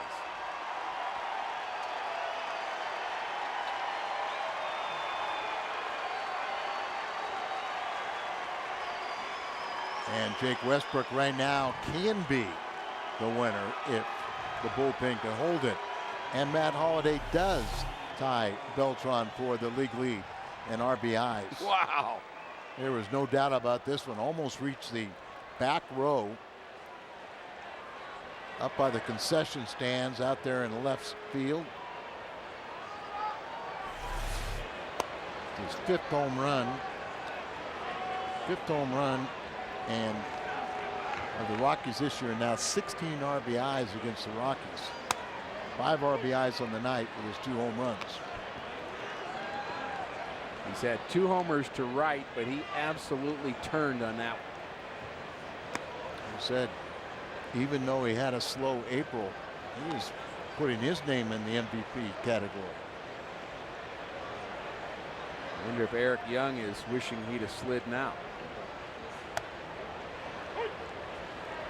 It's Dower wishing he would have given him a definitive slide sign. Agreed.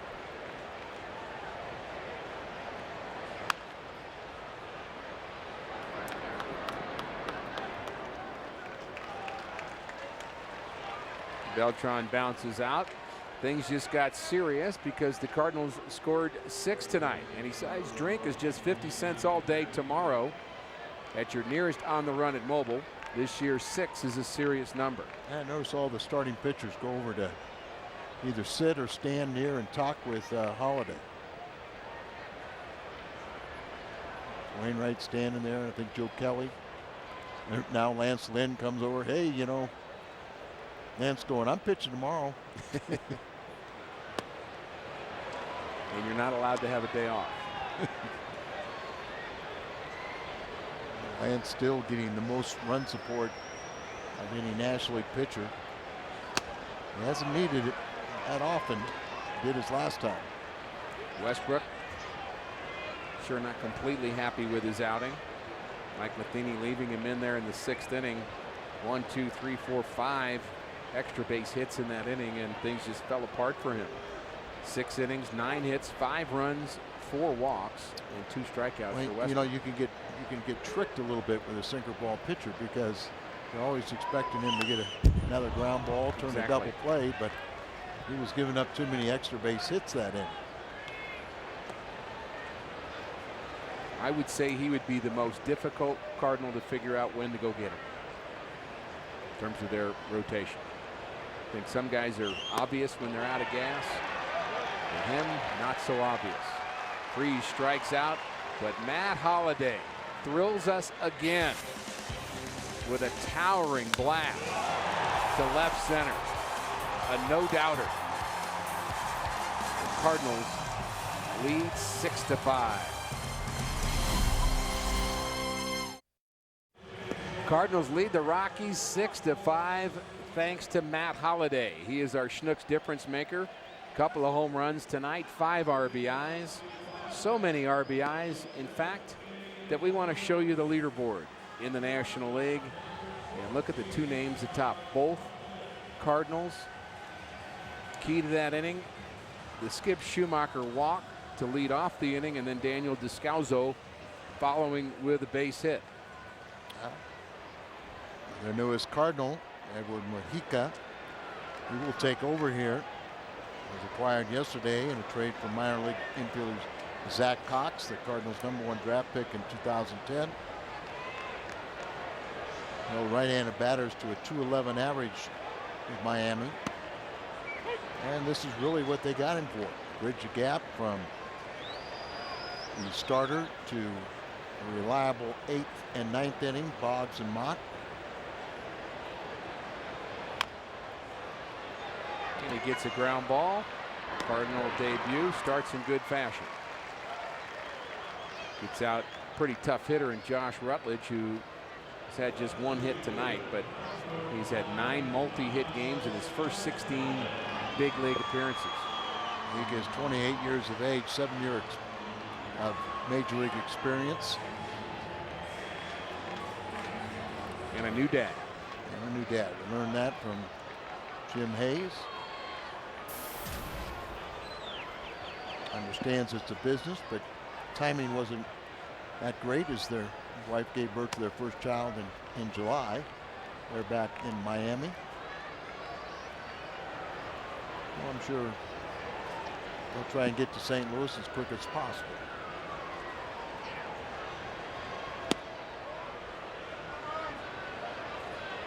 Getting some Twitter requests for the distance of that Matt Holliday home run. This 800 feet. Maybe one of those ballparks where they do not announce it. We've not heard it yet. I can tell you this, it was a long one. They have some long ones in this ballpark, but that may be the longest one that I've seen.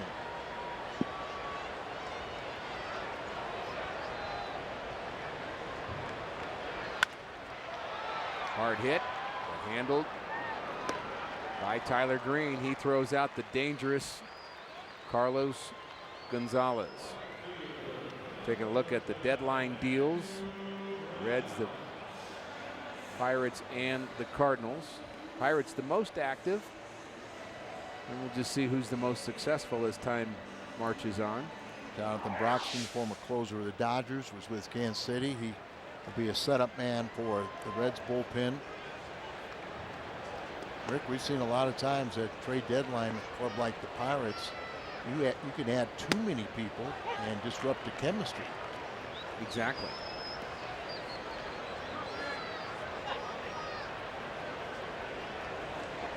The old story that guys on the team are always asking for the front office for help to get this guy, get that guy, and then, oh, wait a minute, I didn't want my best friend to be traded. Right. And oh, I didn't want the guy to play ahead of me. Right. I mean, we got somebody that's going to bump me to the bench, but it can be a problem.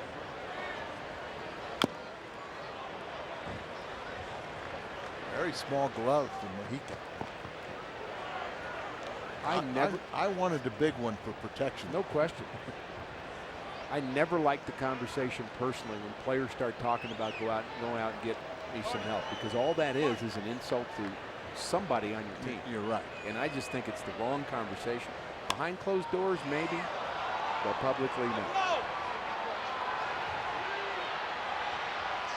Jay has it. A nice 1-2-3 inning for the newest Cardinal.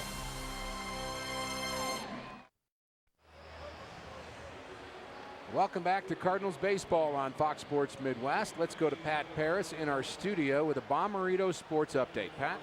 Rick, thanks very much. Ben Sheets trying to improve to 4-0 on the season, taking on the Marlins tonight. But in the fourth, Wade LeBlanc helps his own cause, doubles home Scott Cousins. Sheets suffers his first loss of the season. Marlins win it 4-2. It snaps Atlanta's 8-game winning streak. Ricky and Al, back to you in Denver. Not quite. Thanks, Pat. Appreciate the update. And while you were giving us that update, we've got a little bit more rain on hand here in Colorado, and they are rushing to get the tarp on the field. And I know we're getting texts and notes from our friends in St. Louis that say that we should send some of this rain the St. Louis way, and maybe it's coming. I know it's much needed in St. Louis and throughout the Midwest, but we are getting a little downpour here in Denver. Cardinals had taken the lead. I kind of get the feeling by the time they get this tarp on the field, it'll slow down considerably.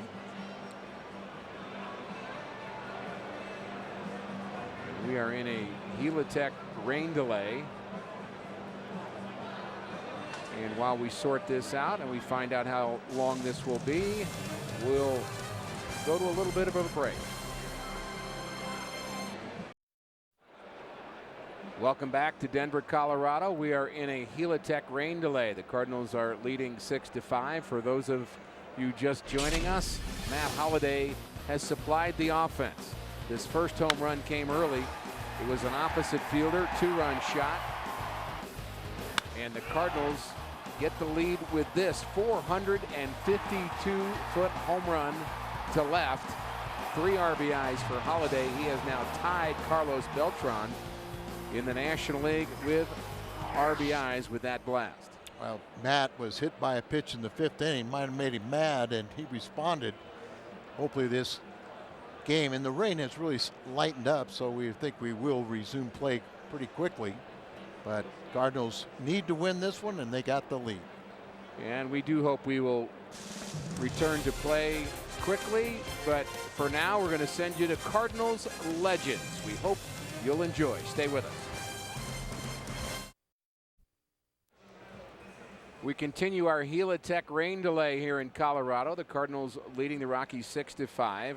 We're in the top of the 8th inning. It's been raining just over a half an hour. The Rockies with 4 runs in the 6th inning, Al, but the Cardinals answered with 3 of their own in the 7th to retake the lead. And Matt Holliday with the 2 home runs and 5 RBIs. He's tied Beltran for the most RBIs in the National League with 75, and it was good to see Mojica, the newest Cardinal, get a 1-2-3 inning, and looks good pretty right now. Yeah, he had a very good scoreless 7th inning. Mojica, the newest Cardinal, and the rain continues to fall here in Colorado. It's lightened up a bit but we think we're going to have baseball here before it's over.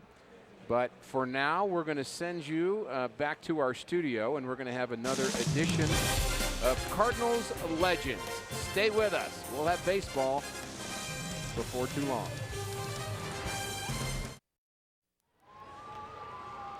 Just about ready to get underway again here in Colorado. The Rockies have taken the field, and the grounds crew's done a nice job of working the infield over a bit. We had quite a bit of rain, really just a steady rain. It wasn't a hard rain over the last hour and a half or so, and the Cardinals have been amusing themselves in their dugout over the last 20 minutes or so, getting ready for action.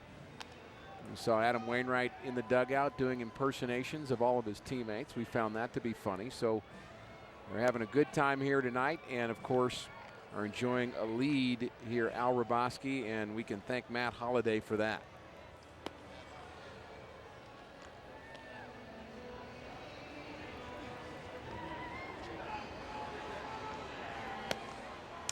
Matt Holliday, with 2 home runs and 5 RBIs, has been the hitting star, and wasn't Westbrook's best game, but he is the pitcher of record on the plus side.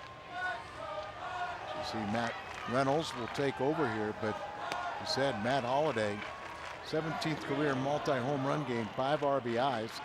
6th time he's had a 5 RBI game. First time as a visiting player here versus the Rockies, and he's hit over 500 against his former team and done a lot of damage. 6 times in his career with 5 or more RBIs. His career high is 8, in case you're wondering. And he's now tied as the National League leader in RBIs with his teammate Carlos Beltran. Yadier Molina steps to the plate. We are getting underway here in the top of the 8th inning. Matt Reynolds, left-hander, delivers strike 1 to Molina. Reynolds was another reliever that was rumored to be on the trading block. Been pretty talented for them. Off-speed pitch, swing and a miss. Very few fans here have kind of stayed for the last couple of innings, but most of them wearing red. An hour and 26-minute rain delay. Base hit Molina. It was worth the wait. It's his 3rd hit for the night. Double and scored back in the 2nd inning, and he had all 3 of his hits have come leading off an inning. And really in a 1-run lead here for the Cardinals, you need to pile on, add on. You bet you do. Expanded his zone, and it paid off. So the players have been amusing themselves for an hour and a half, and they're going to have to lock back in again. Game's on the line. Bunt attempt, perfectly done. And executed by John Jay, moving Molina to second. 29,547, the announced paid attendance here at Coors Field. Cardinals and the Rockies are going to go at it again tomorrow. Lance Lynn, been a very good starter for St. Louis. He'll pitch the finale of this series, and the Cardinals hoping to win game 2 here tonight. Some people might question here at Coors Field sacrificing, giving up a valuable out, but I think when you're talking about a 2-inning game, right, if you can add to your lead, it makes sense. I'm with you on that. As Berkman, who had the day off, he will going to pinch hit. Reynolds has it, goes out to Speedy Green. Molina goes to 3rd. That was the only position player that could have made that play was the pitcher, and here's Lance Berkman. Getting a nice round of applause from the Cardinal fans who are still here in attendance. There's more of them than there is Rocky fans. I would agree. Berkman has had a much better season from the left side. That's not unusual for him. Did hit his last home run. That was in Chicago from the right side. That was on Friday when he drove in his 1,200th career RBI. Berkman hitting just 188 right-handed, 309 from the left side. RBI opportunity in the Cardinals' 8th. Molina at 3rd. Last year, Berkman, National League Comeback Player of the Year, had 22 road home runs. That led the National League, and both his home runs this season have come on the road. Base hit would be big here in the 8th.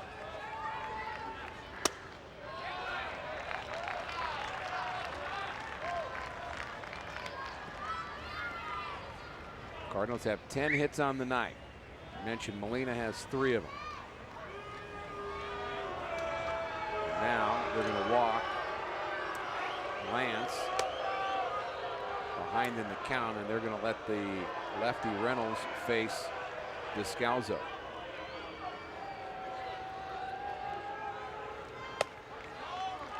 That's another thing you don't like to do very often in this ballpark, is have intentional walks. Now it's strategy, and the percentages are with you. Lefty is going to get a lefty out, but you're absolutely right that anytime you're walking people here, and Descalzo, look at this, 339 against left-handed pitching and struggling against the right-handers. His hit tonight was off a lefty.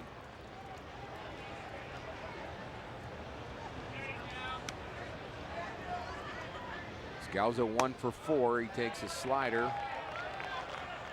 Must have been high. The hit off of Rex Brothers.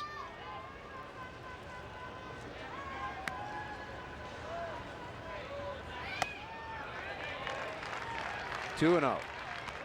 I think one of the things about a lot of these Rocky relievers, you know, they're almost pitching every other day. Right. 100 games, they're all like 49, 50 appearances. That will take a toll as the season goes on. Especially true with Brothers and Belisle. You wonder how loose Reynolds is here too. He just doesn't seem to be having the same kind of zip on his pitches. There's a good one on the corner. That one at 89. And it's only 89, you know, where you did pitching last night's ball game, but you would think he was throwing a little harder than that. No question. He's a big guy. Take advantage of that height. The 3-1. Another good fastball on the corner, well located. And the problem with walking somebody to face the guy you want, if you lose him, now you got to face Alan Craig with the bases loaded.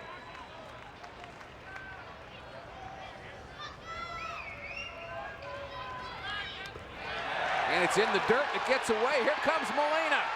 And the Cardinals add to their lead on the wild pitch from Matt Reynolds. Any way you get them, they all count. And actually, wild pitches actually hurt a little bit more. The breaking ball bouncing so far out in front. Catchers always worry about what hop, and Hernandez really did not do a good job to smother that ball and keep it in front of him. So it's ball 4, and it does bring up Alan Craig. And it brings out Bo McLaughlin, the pitching coach. There's no action in the Rockies bullpen.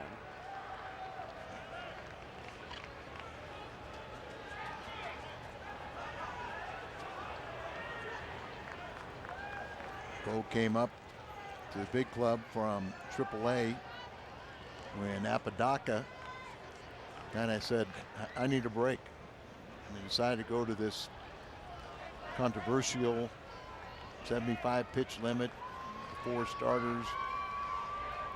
Apodaca said, you know, I'll take a little siesta and run up Bo McLaughlin, and he may be agreeing with it. But they're kind of trapped right now. They just don't really have anybody that can give them any innings. This trip causes some action now in the Colorado Rockies bullpen.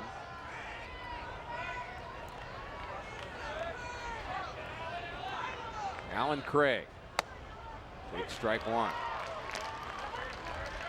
Craig singled and scored in the Cardinals' first, and that was a long, long time ago. Hour and 26-minute rain delay. Cardinals have added on.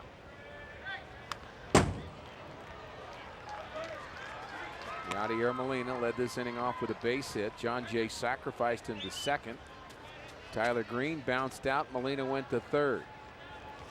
Intentional walk to the pinch hitter Berkman. Descalzo walking on a 3-2 pitch that ended up being a wild pitch. And that scored Molina. The 0-2. Rounded back to the pitcher. Another broken bat for Alan Craig. Cardinals add a run in the 8th. Lead by 2.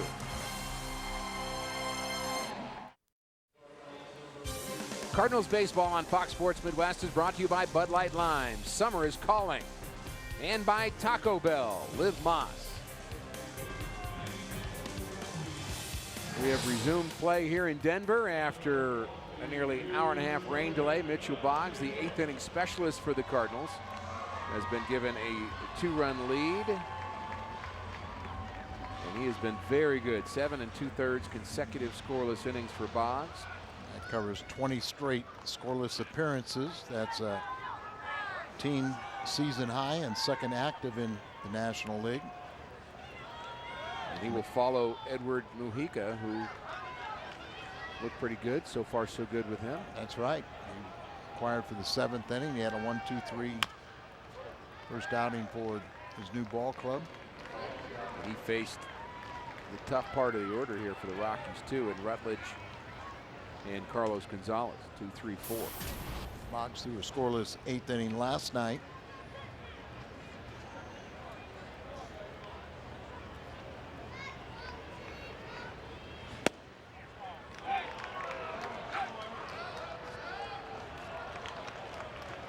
Jordan Pacheco doubled and scored in the 6th inning. The Rockies really swung the bat with authority in that 6th inning. It's almost seemed like Westbrook hit a wall in the 6th inning where he gave up 4 consecutive extra base hits. Fly ball to right center. It's deep, but Jay calling off Beltran has it. Get that first man, you're well on your way to a scoreless outing. Tyler Colvin has been feast or famine. He was 0 for 16 coming into this game here tonight, and he's 3 for 3 with 2 triples. How do you explain that? Well, you explain that with streaks follow streaks. I've heard you say that. He is on one here tonight. A couple of triples. David Freese ranges to his left, low throw, and how about that play by Alan Craig? That was not easy with a wet field. He had to kind of time that just right, had to stretch to his right on the errant throw. Nicely done. Very soft hands right there. Third baseman, everything he can reach to his left. It's his responsibility. Try to get something behind the throw and got it in the vicinity, and a nice scoop by Alan Craig. Craig made that look a lot easier than it was.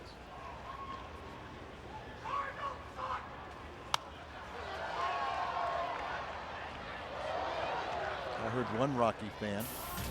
He is not happy with the Cardinal fans cheering, and I think you're right. And he let them know. If you all happen to hear that over the telecast, we're sorry.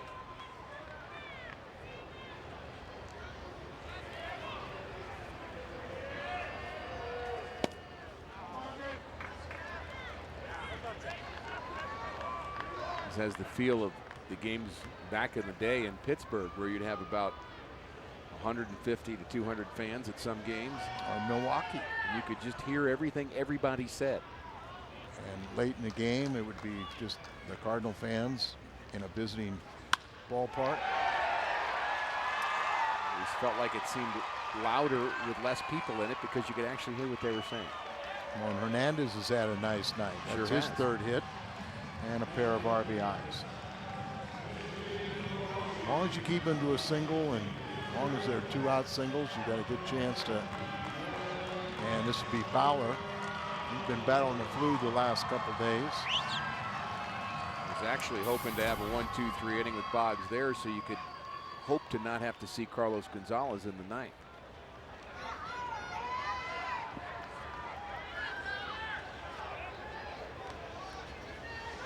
Fowler's having a nice season. He does strike out a lot, but his power numbers are good. He runs well, plays a good center field. 12 home runs, 10 triples, 40 RBIs, and 380 on base percentage.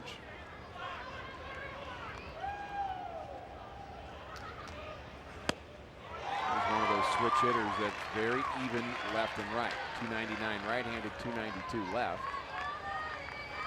And overheard Matt Holliday talking yesterday around the cage, just saying, I think Fowler's grown in a couple inches since these last seasons. He's gotten taller.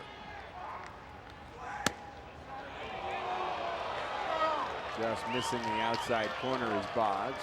Stares in a bit. Wanted that pitch. Fowler's been very good at this point, where he's batting .360 from the 7th inning on. Hernandez the runner at first.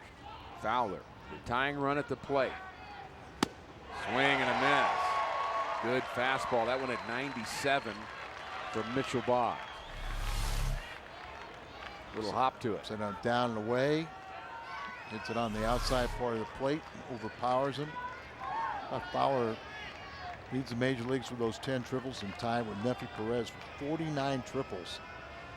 Rockies record. Swing and a miss. Boggs strikes out the pinch hitter Fowler.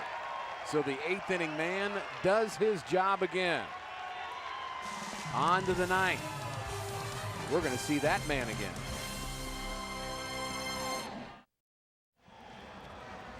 Cardinals lead at 7-5 as we head to the 9th at Coors Field. Coming up after the game on the post-game edition of Missouri Lottery Cardinals Live, Pat Paris and Lil Dunk are back in studio.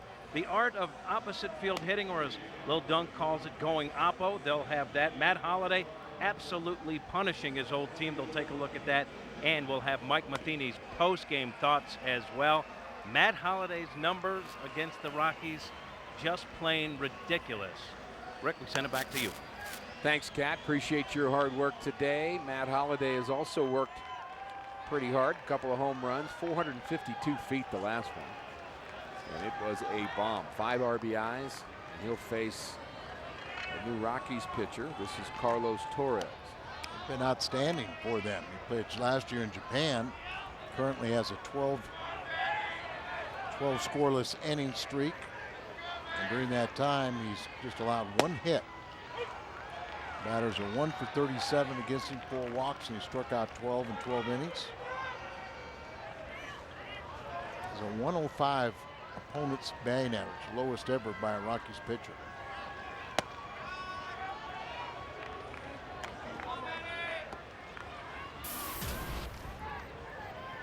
We expect to see Jason Mott in the 9th inning.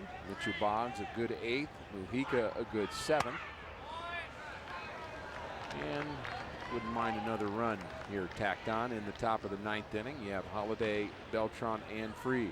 There's Mujica, really getting to know his teammates. Basically, you know, but that 1, 2, 3, 7th inning, well, that's the best thing they can way to greet your new teammates. You don't want the first thing out of their mouth to be, hey, good to meet you, hang with them, get them next time. Yeah. Hey, your ERA can only go down. Okay. It's all right.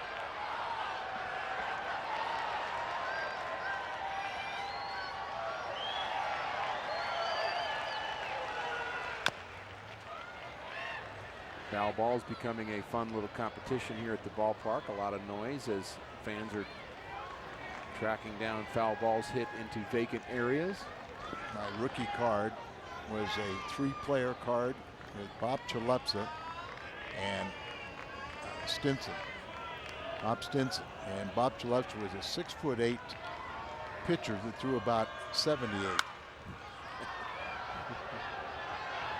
Another foul ball going towards the stands, and another fight. And Bob Chalupsa made his major league debut and gave up 3 or 4 runs, you know, didn't record an out. And everybody said, oh, don't worry about it. You know, next time out, the good thing is your ERA go down. It went up.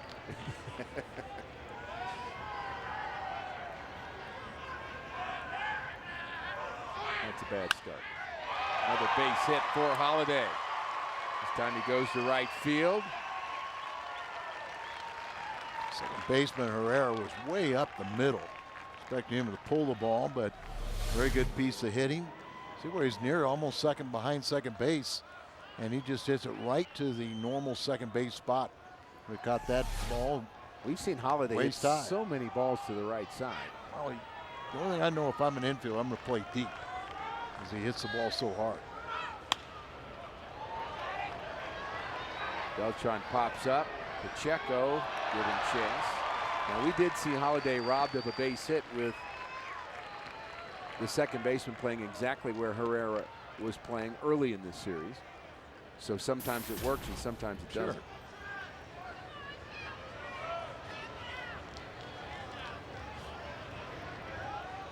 Torres is from Kansas State University. I was following his transfer from San Jose State. Selected originally by the White Sox in the 15th round in the 2004 draft. He was the highest drafted wild card player since 1998. Pat Herzl, I thought it was Paul Herzl. Might have been another Herzl. Base hit to right for Beltran. And, you know, streaks follow streaks. He'd had a 12-inning scoreless streak. Only gave up one hit during that time, but Cardinals have already doubled that with their second hit, and it's Beltran's second hit, and their hit totals up to 12 again. They just keep on hitting, don't they? And 150 RBIs on the base paths right now. 75 for Holiday, 75 for Beltran, and for folks that may be wondering about, has it ever happened or when's the last time it happened for teammates to go 1-2 in the National League in RBIs for a whole season? The Yankees did it last year, of course, with Granderson and Cano. The last time it happened in the National League, the Rockies did it. It was Galarraga and Bichette in 1996. Galarraga had 150 RBIs that year. Bichette 141. Not bad. But you think it'd be an oddity, because if one guy drives him in, there's nobody left. Right. Going to have so many base runners here that guys down the order get their chances. Freese sitting on 59 RBIs.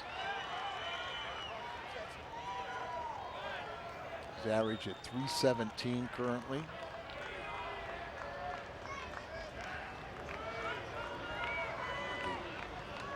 Major League leading average in July. David did extend his hitting streak to a career high 12 early in this game. Just 1 for 4 and needs a hit.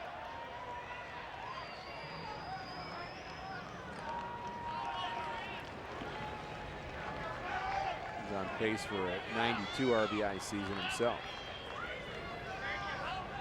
Sometimes it just looks like the Cardinals are just teeing off, doesn't it? Yes. This is one of those moments. That was a big swing by Freese there. He looks very comfortable at the plate. Well, hitting becomes contagious. Becomes a problem when nobody's hitting, and then you feel like you have to shoulder the lead or do more than you're capable. You end up swinging at pitches like the one that David Freese just took. Right. That's a good point. And it's all about being aggressive, but with patience. Hard hit to right. Holiday goes back to tag up. He's headed to third, and he's going to make it. Wide throw in. As Brown misses the cutoff man, I think they might have had a shot at Holiday. It's a little bit risky, because even though they put a lot of the drying agent on the field, it's still got to be a little bit treacherous. You don't have the same, so he goes back on the line, tags up, and then the throw is offline, just guaranteeing his advancement. McKenna was getting ready to tell him to slide. In fact, started to say that, and then when the errant throw happened, he stopped and said, "Ball's over there." And again, that's the communication that the third base coach has to do with the runner coming in.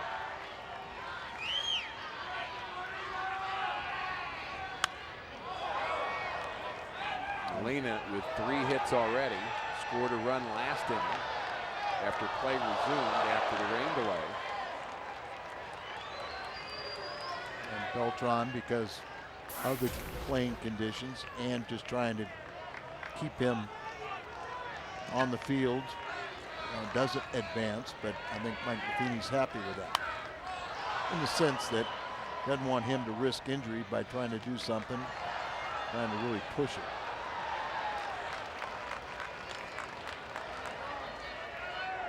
Holiday at third, Beltran at first.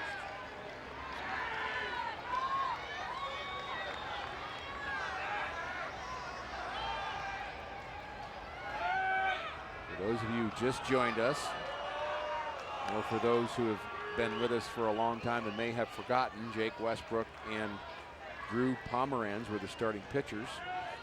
Pomeranz lasted 4 innings, Westbrook 6. Westbrook, the pitcher of record on the positive side right now, hoping to win his 10th game and be the 3rd Cardinal with 10 or more wins. And Jake Westbrook hasn't showered yet. He's still here. He would be a 10-game winner. Lance Lynn has 13, and Kyle Loesch won his 11th last night.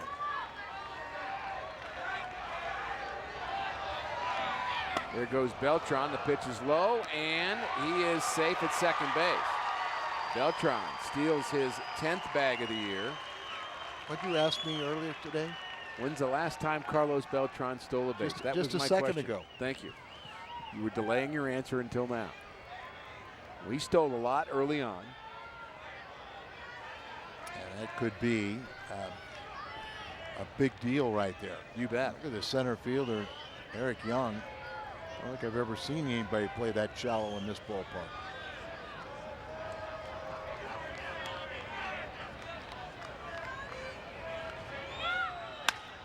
Ground ball to the left side. Here comes Holiday. Play at the plate, and he is safe at the plate. Holiday under the tag. And it's 8-5 Cardinals. The throw beat him, but the tag was not applied to Holiday. Well, we just, as you said, it would have been very easy and no argument if they called Holiday out. So the throw home, Hernandez really didn't want any part of Holiday coming in there. Very tentative with the tag, and his leg crossed home plate. Great call by Dana DeMute. You bet it was. A lot of times that's just routine. They call him out, not even paying attention to that. But when you watch that play at regular speed, and we saw it, pretty good angle on it. He looks like he's going to be out, and you just assume he's going to be out. Right. But the call is perfect. RBI is given to Molina. He reaches on a fielder's choice. Cardinals now lead by 3.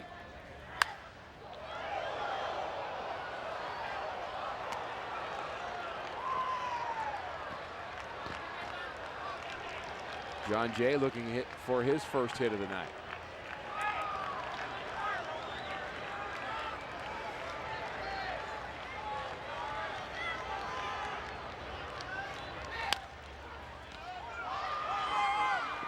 Grounds out. Now they've got the runner in a rundown, and that run is going to count.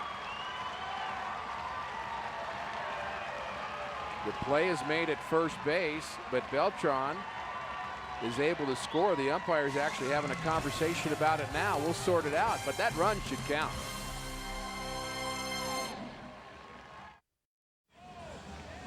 Mark Zepchinski will pitch for the Cardinals in the 9th inning, appearing in his 48th game of the season.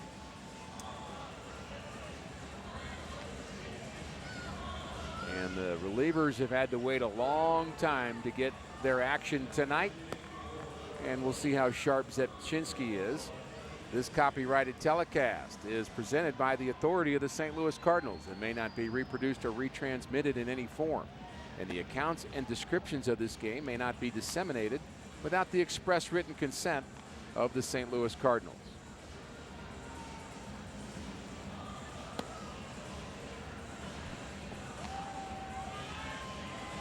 The The Rockies will have 9-1-2 in the bottom of the ninth, and we will see Carlos Gonzalez if someone gets on base. And they're going to have to deal with Josh Rutledge again. Zepchinski has had much better outings of late after a very, very rough stretch. We have seen him improve of late.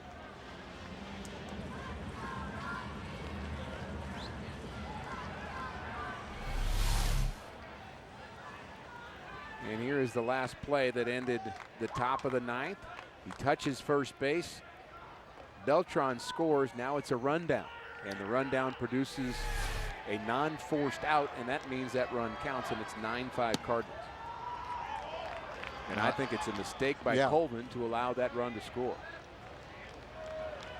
I understand him wanting to get two. Well, the key was right there that Molina stopped and made them get a rundown instead of being able to execute the force play. And as you said, they turn it in. So it's a non-save situation. So Zepchinski will come in. Not sure how much time he had to warm up. Jason Mott will continue to throw just in case. Mott pitched the ninth inning and non-save last night because he had 3 days off and just trying to keep him sharp. Just as soon see a very sharp Mark Zepchinski here. Correct.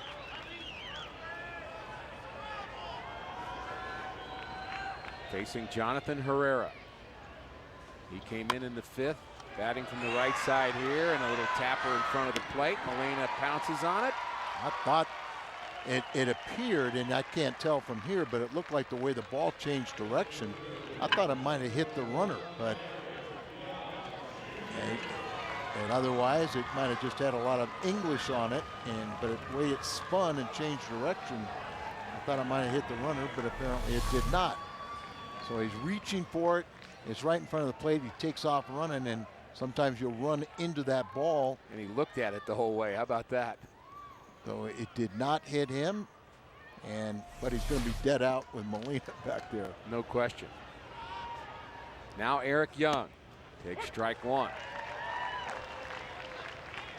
Cardinals need to win this game to stay 7 games back between Cincinnati. Pittsburgh also won.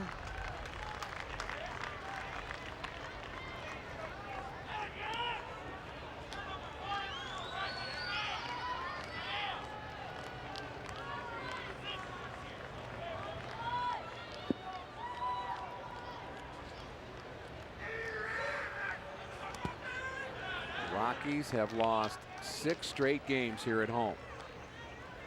They've lost their last 4. 18 games out in the West. It's just going to be a long season for Jim Tracy. Just look at these 2 games. Cardinals have scored 9 runs in each game.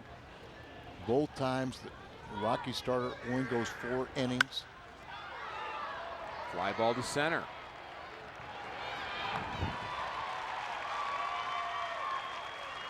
We've already made Holiday our Schnucks difference maker, so we're going to make our Budweiser player of the game. The Cardinal catcher, Yadier Molina, is 3 for 5 on the night. US wins this season. Kansas City with just 18. Colorado with 20. How about Philadelphia? They won today, only their 21st.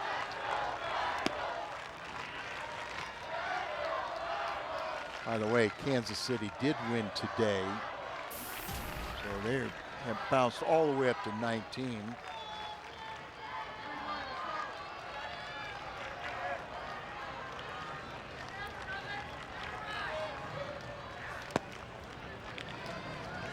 Two 2-0 to Josh Rutledge. Looking for his 10th multi-hit game. He's 1 for 4 tonight. Feel like a moral victory. He's only had 1 hit. Agreed. Good young player. Zepchinski trying to close it out. Whoops. Hard hit to center. Jay on the move. He's back, and this ball is gone. Rutledge had a fantastic July, and so far August is pretty good as well. His 4th home run, 12th RBI, and he's playing in his 17th Major League game. His last year at Modesto, that's in the California League, A-ball, hit .348 with just 9 home runs. And he was at Double-A this year before getting called up. And they think they got a keeper. How big was the 2 insurance runs picked up top of this inning? The play by Colvin, which I still believe is a mistake. He cannot step on first base first and then get Molina in a rundown and allow the run to score. That's a defensive miscue. We saw Eric Young stand up coming into third, get deked by David Freese to end an inning. And we've seen mostly Colvin play the outfield. Right.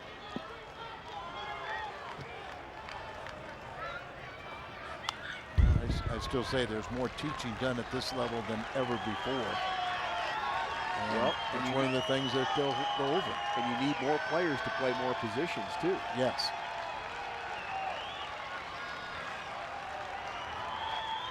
A 29-game hitting streak at home, and he is 0 for 3 tonight. If he gets a hit right here, we tie Larry Walker for the franchise record of 30. And Zepchinski would prefer that he doesn't. And so would Cardinal fans everywhere. 9-6 Redbirds. 2 outs in the 9th. And he strikes out Gonzalez. Mark Zepchinski closes it out here in the 9th. Matt Holliday a couple of home runs. And a 9-6 Cardinals win in Game 2 from Denver. Plenty of offense. Westbrook really wasn't that sharp, but he perseveres. He wins his 10th game with good relief pitching. Matt Holliday has the big game, and the Cardinals had to win this one, and they do so. Thanks for hanging with us. Don't go away, though. The Missouri Lottery Cardinals Live postgame show is coming up next.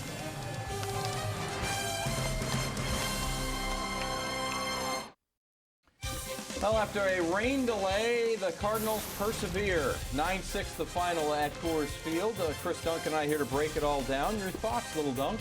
I thought it was great to see the offense pick up a starter who had some issues in the 6th inning, and Matt Holliday continues his dominance against his former team in the Colorado Rockies, and the Edward Mojica era begins, Pat.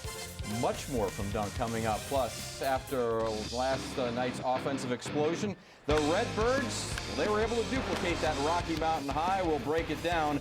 Plus, as mentioned, Jake Westbrook taking his sinker ball to the thin air of Colorado, but how tough is it to get the ball down low in Denver? We'll go inside the nose, take you back inside the Cardinal visiting clubhouse, mic'd up as well.